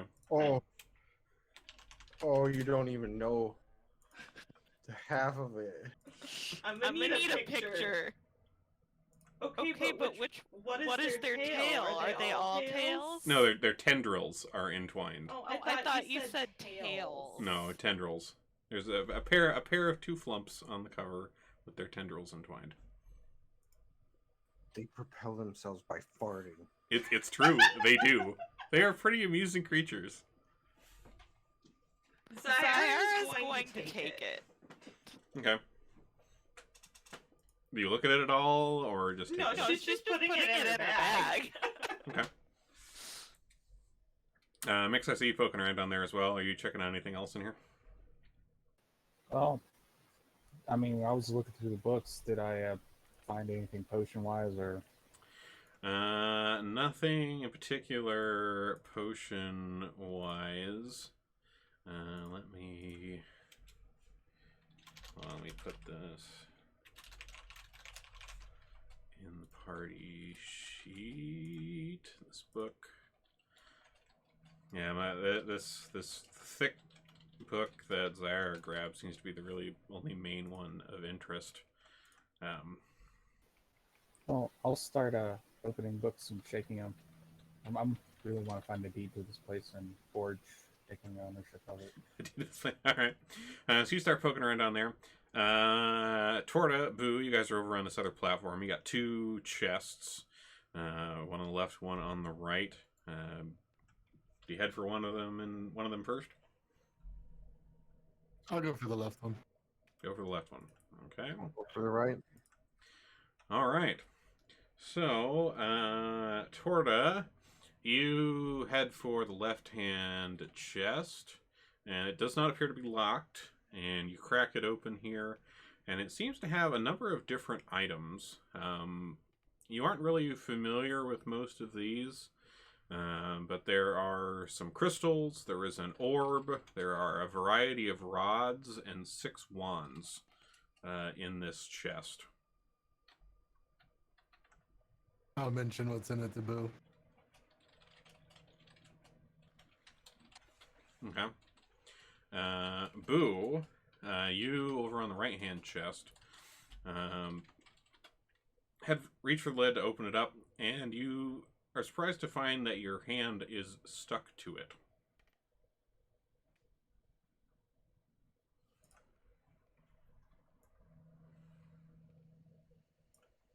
Is it biting me, or is it just like glue type weirdness? Like, what's going on here? Well, your hand is stuck to this, and after a few seconds, you notice a kind of a seam opening around the edge of the lid here, and you spy teeth inside. Order, it's a mimic. It's a damn mimic. We saw this in the alleyway, and I'm like kind of like starting to freak out, and I guess I'll yeah, I don't. So I will.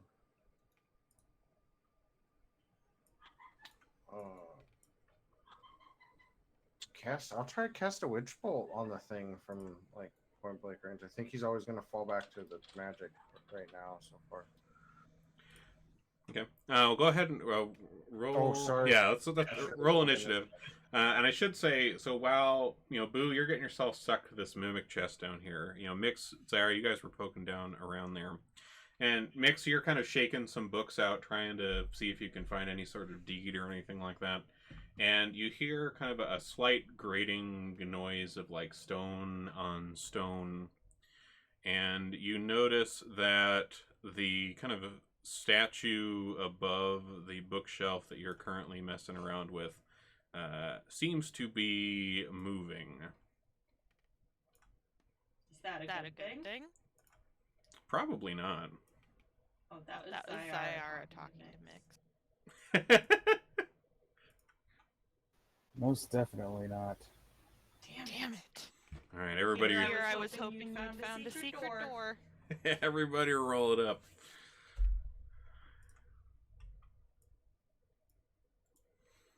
Okay. This will be a little tricky because we're on like 2 floors, but there's kind of a big open space down to that first floor, so you can kind of see what's going on from above. Jinku, Torta, Boo. We got multi-floor battle going on here. So, Torta, looks like we start up with you here. Boo's kind of reaching out to you about this chest he seems to be adhered to. Oop, that's louder than I thought it was going to be. We're gonna go kung fu crazy. All right. Bam! Okay. Torta charges over. Punching the heck out of this mimic here. Getting some good strikes in. 1 hit, 2 hits. Last one. 3 hits. Ooh. Ooh, very nice. All right. Torta's still pretty amped up. Itching for fights, and comes charging over at Sister Boo here, punching daylights out of this strange creature here. He doesn't know it's a creature because he's never seen a mimic. Oh, that's true. You have never trying seen a mimic before. He's trying to figure out why a chest is eating his friend. or trying to eat his friend. Fair. It was I was hungry. Well, Hold different character tries to eat their friends, but on. Hold on. Toyota doesn't try to eat you guys when he's hungry. That's because we always provide you with tarts. True. All right. So you lay some blows into this thing, and it, has Boo attached to it from this adhesive that it secretes, and it tries to take a bite at its prey here, and misses. Like Boo, I mean, your hand's stuck to this thing, but you're still, pretty nimble, and kind of manage to maybe get yourself a little bit out of the way onto like the wall or something, getting out of the way of its bite here. Which brings us to you, Boo. One of your hands is stuck to this. What are you doing? I'll cast Witchbolt at it. All right, blast it.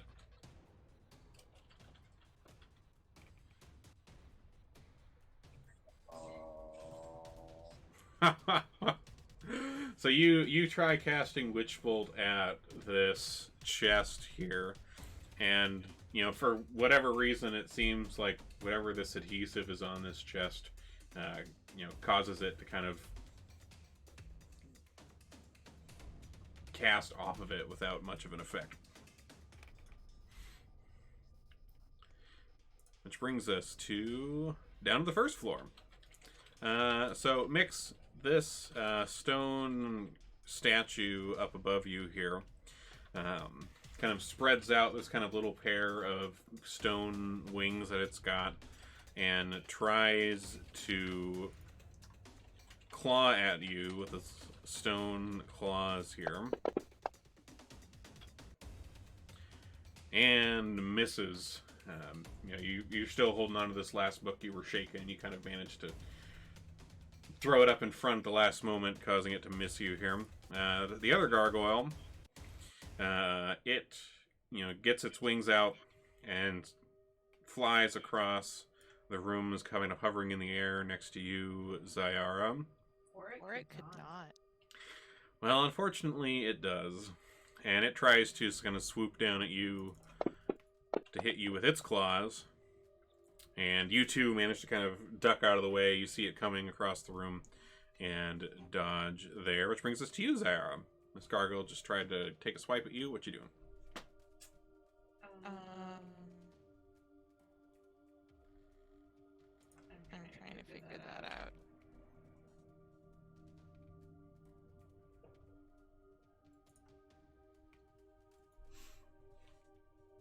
I think Zyara is gonna summon her spiritual weapon. Cool. All right. And what is that? What does that weapon look like again? It's basically a large two-handed scythe with a black handle and a dark purple glowing blade. Badass. All right. So you summon this spiritual weapon here. I assume you have it smack at this thing, or slice at this thing, as it were. Yeah, I'm just trying to remember how this works. Let me get your thing pulled up here. Let's see, spiritual weapon. So you can just target the gargoyle and then cast, and if it hits, roll the damage. Okay, so I would click cast first. Yeah. Or sorry, you would do attack if the weapon is striking, since it's like a melee strike with this. Okay. I think I'm supposed to put an effect on myself. Yep, you do have the effect on yourself since it's a concentrate. Wait, no, is it? No, it's not. I don't think it's concentrate. I just kind of cast it. Oh, I think it's just to note that you have it. So your heavy spiritual weapon up. It swings. And then I just do attack, or do I go straight to damage? So you would roll attack. So this is your weapon swinging at it. It hits, and then you would roll the damage at the gargoyle. Nice. Now, it looks like that spiritual weapon, that is a bonus action, so you do still have an action. Okay. And for my regular action, can I use the weapon again, or do I have to use something else? Let me see. If I remember correctly, there's something about spiritual weapon where you can use it twice in a round. Yeah, because it looks like you can. Yeah, it looks like you can attack twice because it says, like, if you have it out, which it's out now.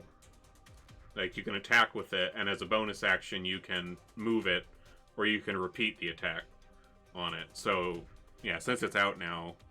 Well, I would assume that casting it would have been my action. Well, the casting time is a bonus action.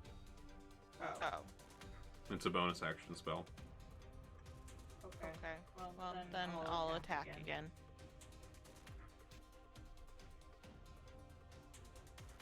Alright. That one missed. That one missed. That's alright. You got your cool scythe out floating here next to you now, looking sick. Which brings us to Mix. There's a gargoyle kind of still perched on this shelf above you here, and the other one over by Zayara.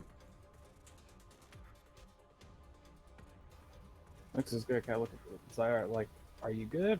You need me to pull that thing away from you, or you want to fight? I'll fight these. They're gonna keep coming after us. We might as well. Oh, Mix is gonna target the one that's right in front of him and fire off. Oh, is it close enough for me to grab? The one on top of the shelf? Oh, he's resistant to that. Never mind. You are close enough you could, like, reach up and grab it if you wanted to, yeah. Alright, Eldritch Blast. Alright, that strikes. Go ahead and roll that damage. Very nice. Alright, so this Eldritch Blast, comes, smacking into this thing above this bookshelf. Some of these kind of old books up here, some papers that fly everywhere, and you see, some of the stone of this gargoyle kind of gets busted off and kind of crumbles with this strike. Anything else, Mix? Nope. Alright. Jigu. So you see Boo across the way, hand stuck to this chest, Torta wailing on it, and then below you, on the floor below, so about 15 feet down, there's a gargoyle hovering above Zayara that you can see, which is kind of right below you. And then there's another one to the north that Mix had just blasted. What are you doing? So is the one that's attacking Zayara, is it like, and if I look down the staircase, it's just like right there?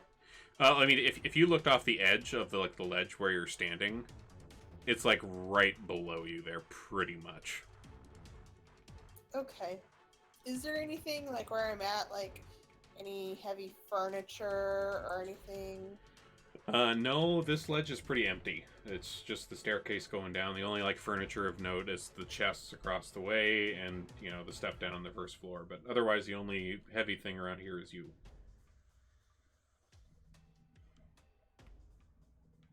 Okay. Well, I guess in that case, I'm gonna drop down on top of the gargoyle. Alright, plunging attack. Alright. Go ahead.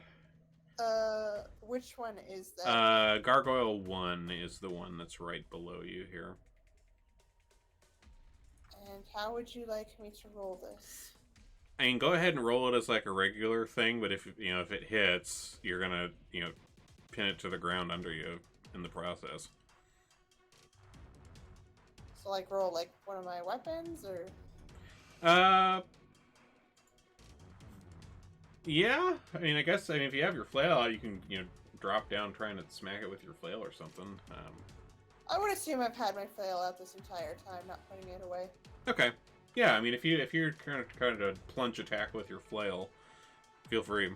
Nice. Okay, go ahead and roll the damage on that.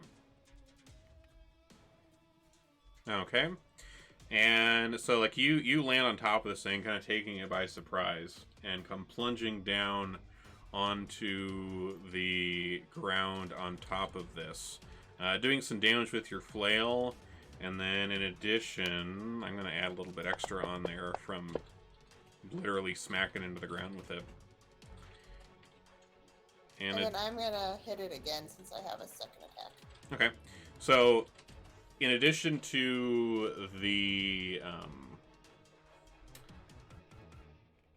bludgeoning attack from your flail, it takes an additional 6 from you landing on it and kind of crushing it to the floor, and then your other attack there as well. So we'll do that's up to 23.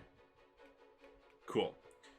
And that thing is currently like pinned under you, like you're standing on this thing.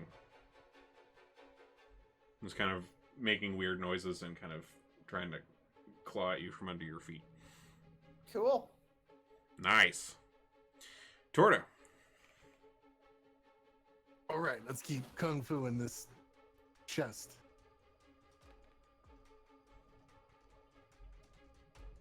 All right. Nice. Another good hit. And another good hit.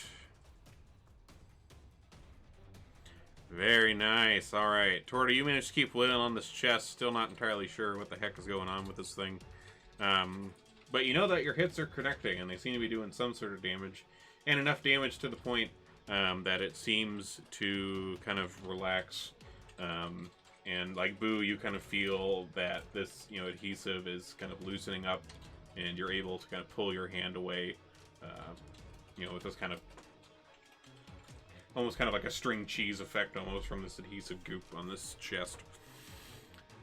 And it is out. Right, seeing that Jinku dropped over the edge, I'm going to do the same thing. Okay. Are you going to, like, try to jump on that gargoyle directly, or just jump down there? I'm jumping down beside her. Okay. I'm not going to try to jump on it with her. That seems too much. Oh, I meant the other gargoyle. Yeah, I can try to jump on gargoyle too. Yeah, and if you want to, like, leap across the gap and try to plunge down on it from above, why not? That sounds awesome.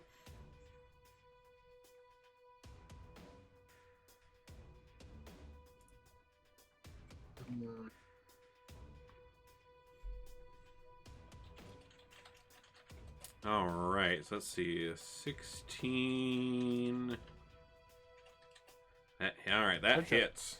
Cool. Yeah, I dropped it on him. Sweet. All right, so you from where you're at with Boo, like you kind of take a running leap off this ledge, and you're kind of plunging down above Mix at this gargoyle on top of this bookshelf, and fists outstretched, just kind of laying into this thing, and you land directly on it, pinning this to the top of the bookshelf as well, laying in a strike onto it. Anything else? Oh, that's it. Cool. Alright, so Gargoyle 2 is currently pinned by you, can't move. Can't really do much else. It tries to bite at you. Let's see. Oops. Gargoyle 2. Torta. Oh, come on. No, I think I gotta do it in the combat tracker because it thinks you're on the other level. Okay, there we go. Alright, so it tries to bite at you, Tortum. Manages to get you around the ankle here. Doing 5 damage to you here. Jinku, you got this gargoyle pinned under your feet. Gargoyle number 1. Okay, I'm gonna smack him twice. Alright, smack away.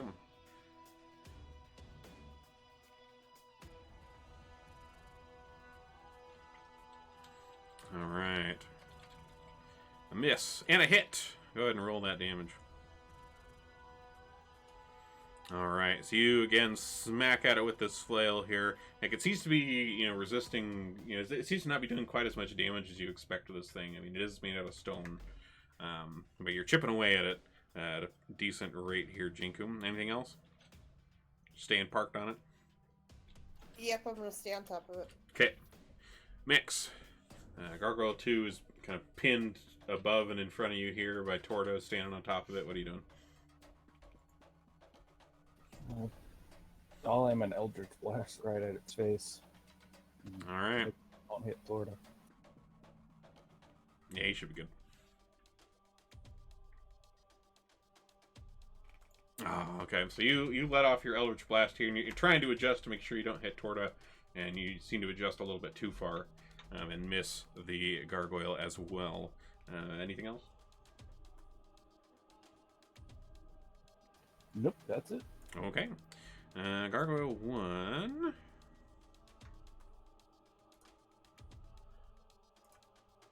Oops. Let's take these targets off here. This one tries to bite at you, Jinku.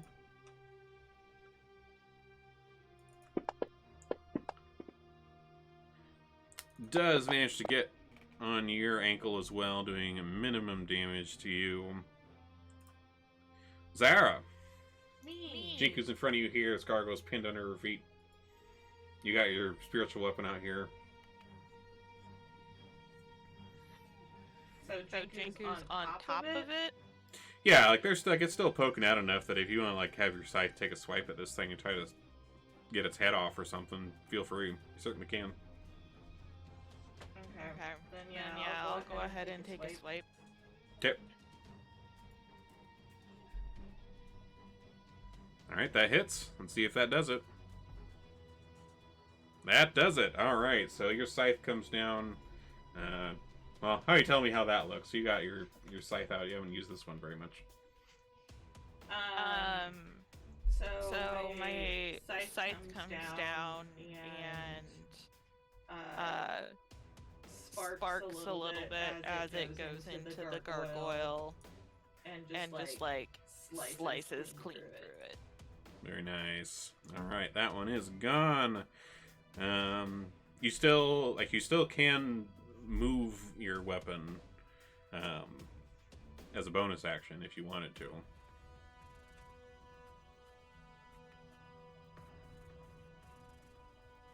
Yeah, it looks like I can move my weapon up to 20 feet and repeat the attack. Oh, okay, you can still attack too. Okay, cool. So yeah, if you move it over. As action on your turn, you can move the weapon up to 20 feet and repeat the attack against a creature within 5 feet of the weapon. Cool. Yeah, then you could definitely get over and strike that other one if you wanted to as well. Okay.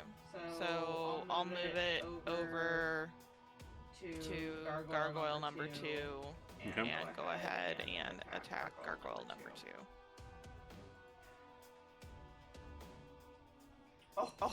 2. Ooh, very nice. Roll that damage.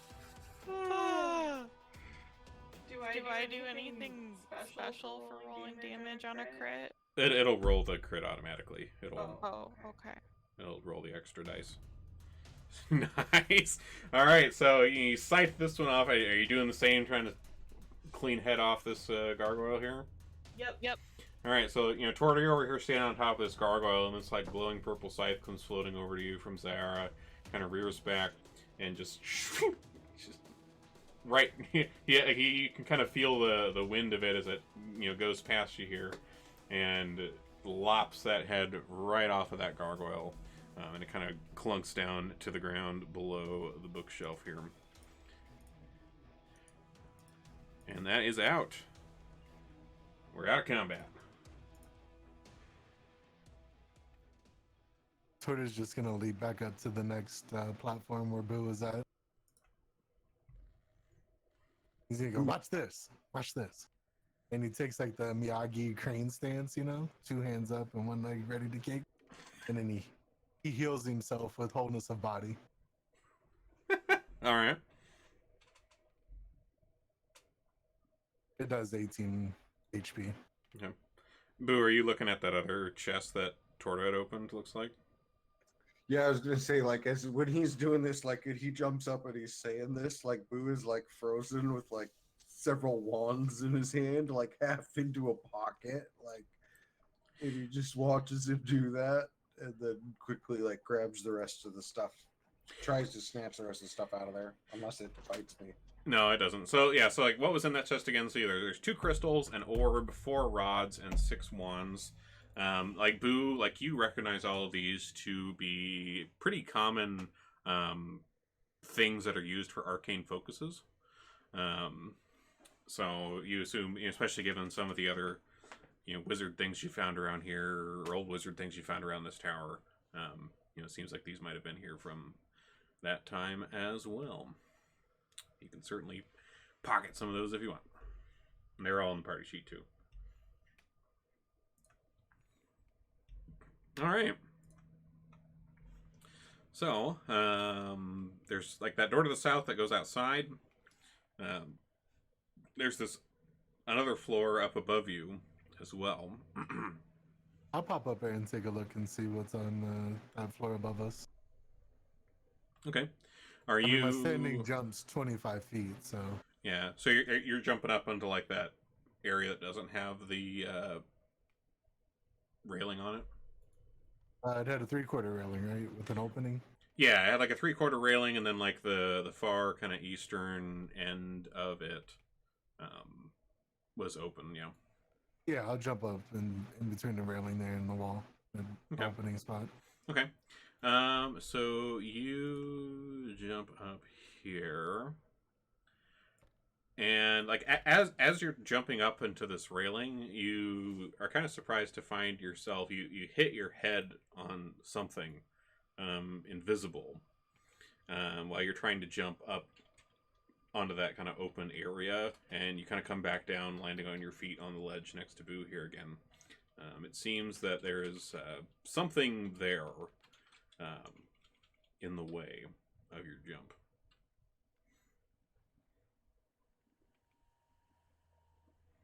All right.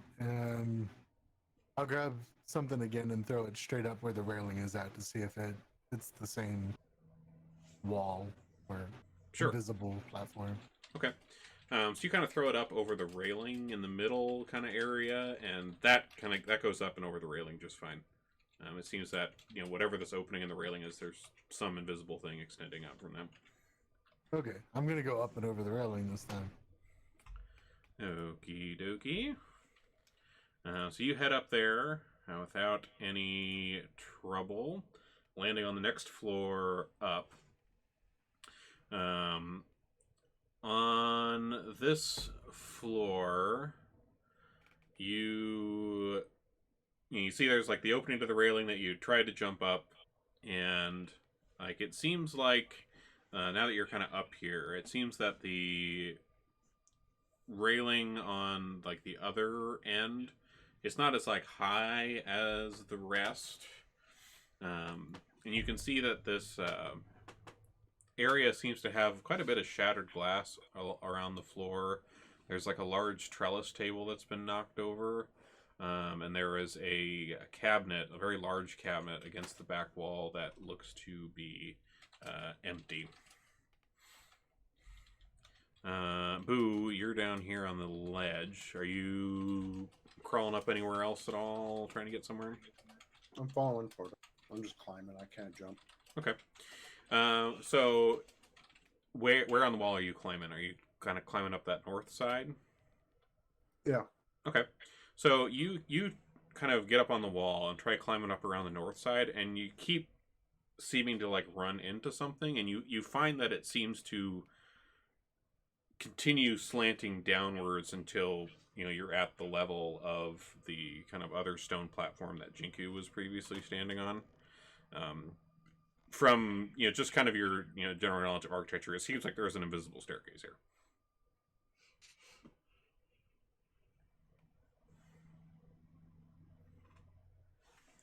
It appears to have that kind of structure as you're kind of following it down on the wall, trying to get past it. I'll point that out to Sorta, and then I'll try and walk up it. Okay. So you step onto these invisible stairs off of that stone platform. and yeah, walk up it without really any trouble.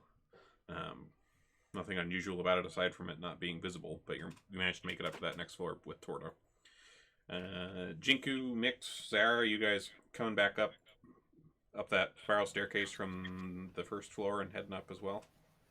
Did I find anything in the books or no? No, nothing of note in regards to like a deed or anything like that. You found gargoyles, yeah.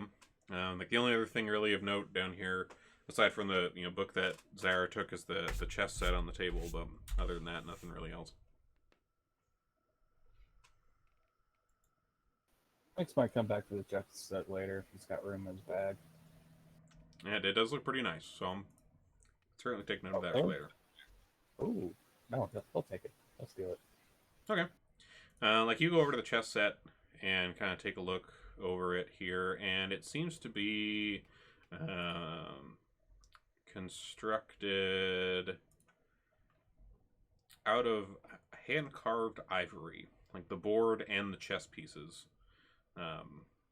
And given that the entire set is ivory, and you kind of assume just from like what you know of these kind of things, just with this kind of craftsmanship, this could probably go for a decent amount. Just don't let Jinku see it. Yeah. Don't tell Jinku that it's ivory. Well, considering I just took an ivory toothpick, I'm probably Jinku's gonna say it the first time again. That's true. That toothpick was ivory as well. She didn't see you take that. Nope. All right. I'll go ahead and take. It's made of bone. Well, I'll just pack it in my bag. And take it. Okay. Sounds good. And then head up and meet up with everyone else. Yeah, I'll just sell it without Jinku knowing. All right. Sounds good. Healthy party dynamics. All right. Let me get that next floor here.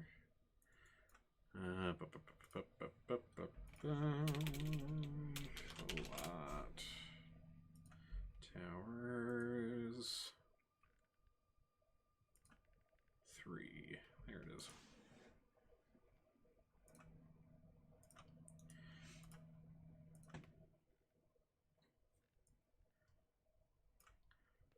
Alright, I'll get your guys' tokens up here momentarily.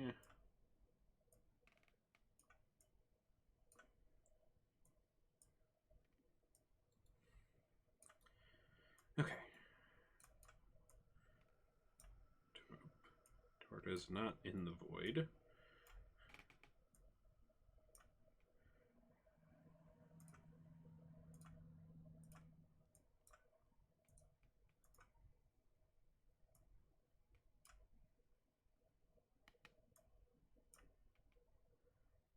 What the?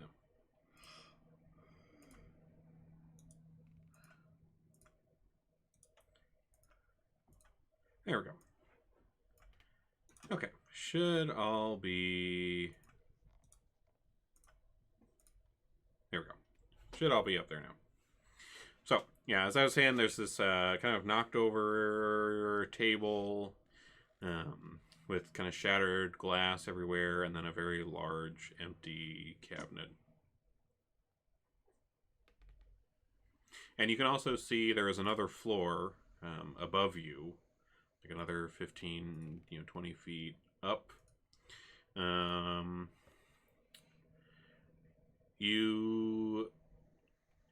Anybody else see their character? I can't find mine.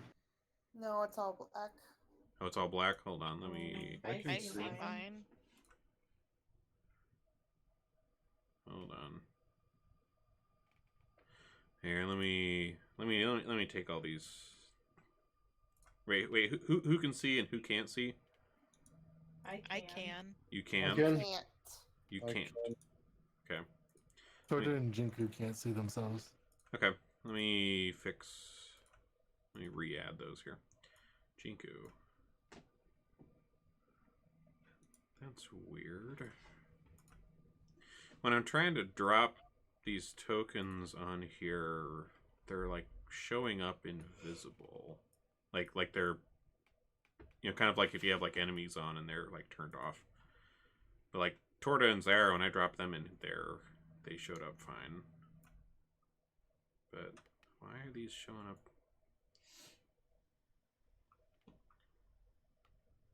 The heck? That's weird as fuck, dude.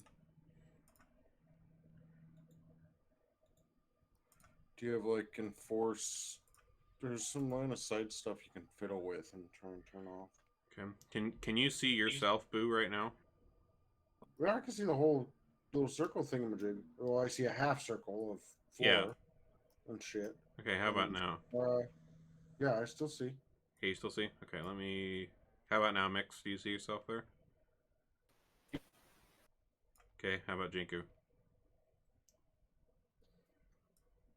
Nope. Still nope? Okay. Visibility, always visible. I can see Jinku.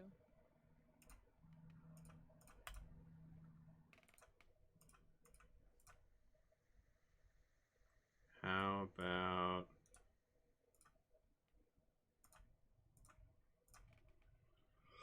How about now? I still just got a bunch of black squares. Yeah, just black. Is the map you guys are looking at the one that's titled Colot Towers 3? Yep. Yep. Okay. I thought maybe it was a different one, because I know my Colot Towers 2 was all black. Yeah. Yeah, it's weird because like you can't even see like because I can see Jinku's screen because she's in Yeah. and you can't even see the token or anything to click on. So if you unlock it, did you try turning off the line of sight options? Oh, yeah. Where was that I do that again? You click the unlock button. Yep. And then Disable line of sight. so now I can see everything. I see, well, like this is how I should see. I see what you've uncovered. Okay. But I don't think Jinku can still. Nothing. Nothing? Okay, now that I've turned those line of sight things off, let me... You can sometimes refresh like the player end of it by making it not public and then publicing it, which will what that will help is if a player scrolled way too far, like zoomed out or zoomed into a weird spot. Okay. But there's some other line of sight options you can kind of fiddle with and turn off. I don't know why they'd be having problems unless. Hold on, Jinku, Right. go look at your character sheet at your main tab. I just tried adding her back there again. And then, so Zyara could see because Zyara has dark vision. Mm-hmm. And I As have dark does vision. Torta. So there, and Torta can see too? I can't see myself. I think I'm the only one. Oh, who you doesn't can't see have yourself dark vision. either. Well, No, I still can't see yeah, I mean, the myself. dark vision shouldn't come into play. I'm just unmasking manually, so you can just see.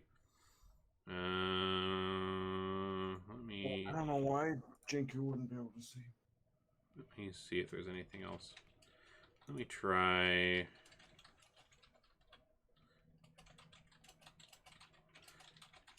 Here, let me just try taking, like, everybody out of the combat tracker entirely. I should watch some videos and shoot them over to you. Since I'm not, like, running any games. I'll do that. I'll go through some of the Fantasy Grounds College videos about Unity. Okay. So nobody... Well, since it's almost 11, did we want to call it for the night? Yeah, we should probably call it. So I'll give you a quick description here, what I was about to say before we start having token problems, and then we'll leave it there. So, like on this floor, you know, there's the, you know, this kind of destroyed, empty stuff, which we'll take a look at starting next time. You can see that there's another floor up above you as well. And this floor looks to extend over most of the circle. And you can see that there's a railing up on this one as well, with an opening on kind of the northwestern end. But again, like there isn't like a visible staircase that seems to go there, but and at least from what you saw getting up to this floor, it seems there may be another invisible staircase going on here. But you hear some kind of faint chanting coming from above you. Well, that's not good. And there is a kind of a faint, or like a faint scent of smoke, but it seems to have, you know, maybe some sort of like, you know, spices in it or something. It's not just like wood, but it seems that something's going on upstairs. And we'll leave it at that, and hopefully figure out what the hell's going on with the tokens in the meantime. And we'll continue our assault on this tower here. Let's see if there's anybody else that I know who's on. Okay, looks like Ren is on. We'll go raid Ren. Raid here. Level 30. Ren. Cool. Well, thank you all for coming, and we will see you next time.